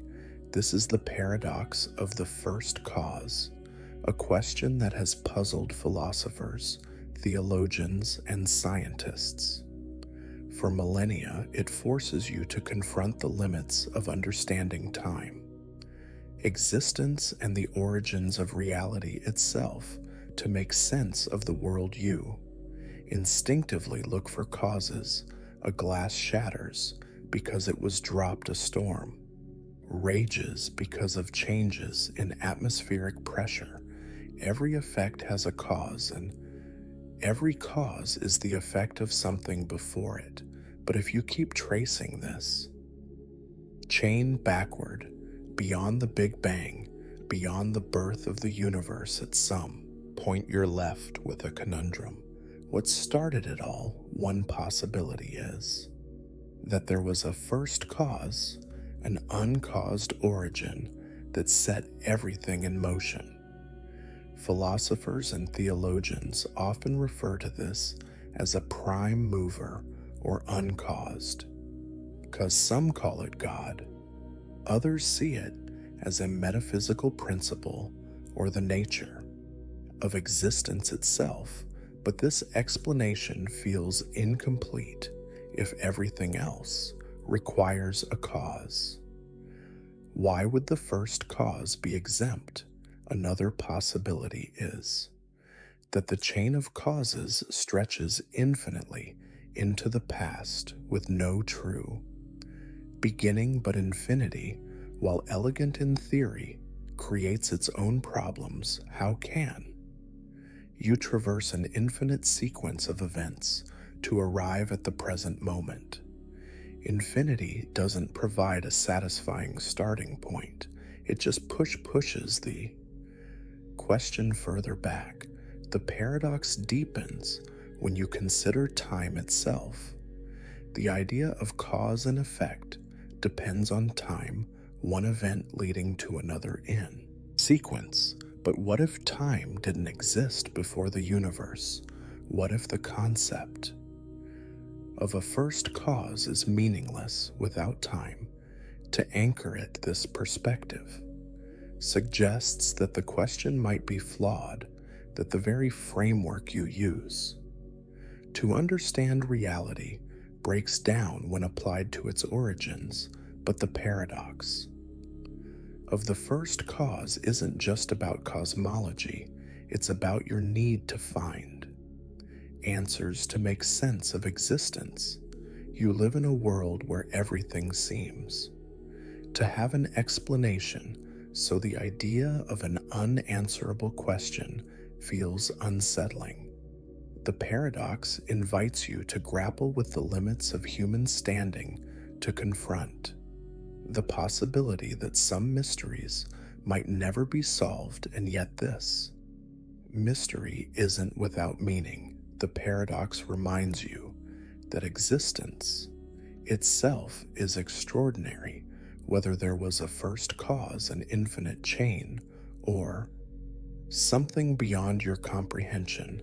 The fact that anything exists at all is a wonder. You don't need all the answers to marvel at the beauty and complexity of the universe. The paradox also challenges how you think about purpose.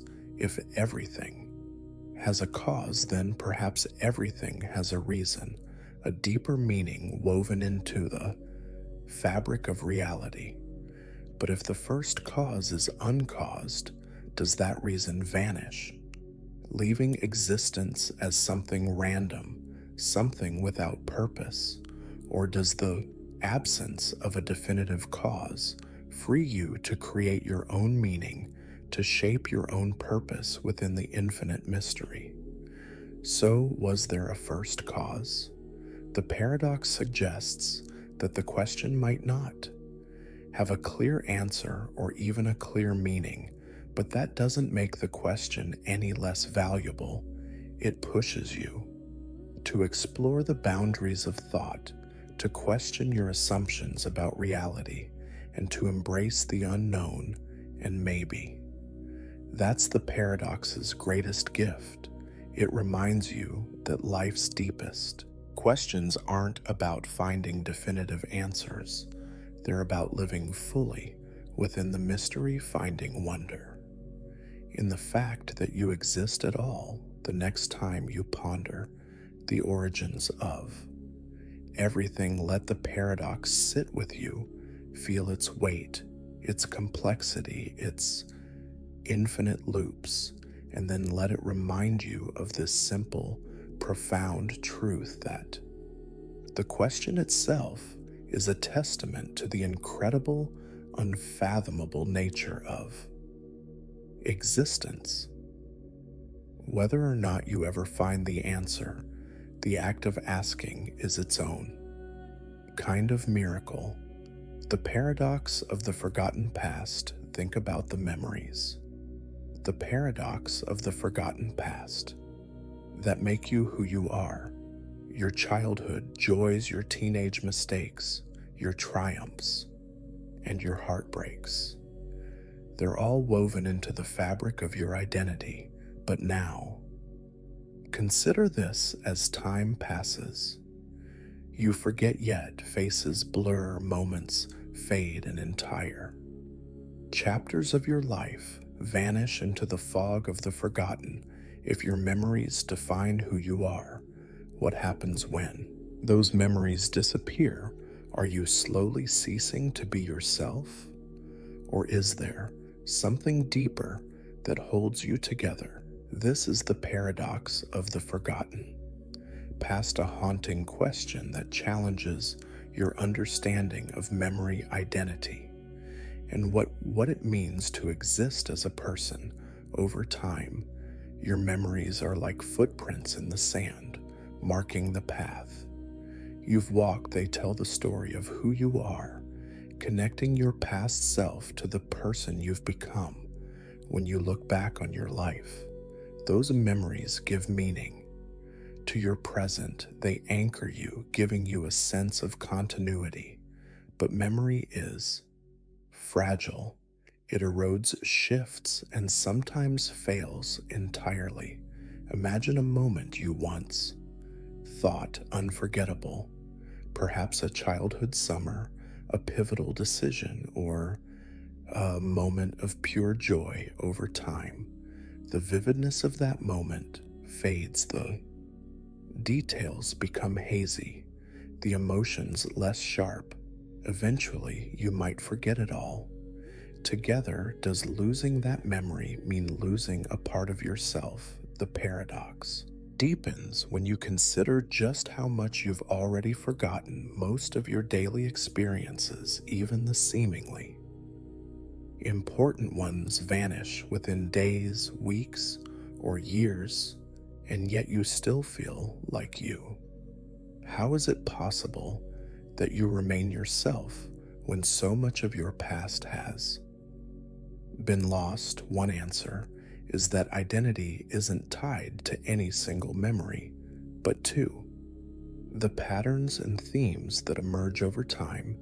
You may get at individual moments, but the lessons, habits, and values you take from them persist even as memories fade. Their influence lingers, shaping the person you continue to become. But this explanation raises its own questions. If your identity that is based on patterns rather than specific memories, how much can those patterns change before you become someone else? If you were to forget everything about your past, every memory, every connection, would you still be you, or would you become a blank slate, a different person entirely? The paradox also forces you to confront the nature of memory itself. Is memory a perfect record of the past, or is it a story you tell yourself? A reconstruction shaped by emotions, biases, and the present moment? If memory is as fluid and unreliable as research suggests, then perhaps identity isn't about preserving the past, but about continually reinventing it. Now think about how this paradox plays out in your life. The parts of your past you cherish most are likely the ones you've revisited again and again, retelling the story in your mind until it feels unshakable. But how many moments, how many versions of yourself have been lost because you didn't hold on to them tightly enough? This paradox isn't just about loss, it's also about resilience. You are not a static collection of memories frozen in time. You are a dynamic, ever-changing being capable of growing and adapting even as the past fades. Forgetting isn't necessarily erasing, it's making space for new experiences, new connections, and new versions of yourself. But the paradox also reminds you to cherish the fleeting nature of memory. The moments you hold on to are precious precisely because they are impermanent. They remind you that life is a series of transformations, not a static timeline. So are you ceasing to be yourself as you forget your past? The paradox suggests that the answer is both yes and no. You are not the person you were 5 years ago or even yesterday, because you've let go of parts of who you were, but you're still you in the sense that you are the one who chooses how to move forward, how to reinterpret the story of your life, how to create meaning in the face of time's relentless flow. The paradox of the forgotten past invites you to embrace both loss and change. It asks you to see memory not as the anchor of your identity, but as one thread in a larger tapestry, one that is constantly being woven, unraveled, and rewoven. In the end, the paradox isn't about clinging to the past. It's about recognizing that who you are is not just a product of what you remember, but of how you live in the present. and how you imagine the future, and perhaps that's the paradox's greatest lesson, that identity isn't something you preserve. It's something you create moment by fleeting moment.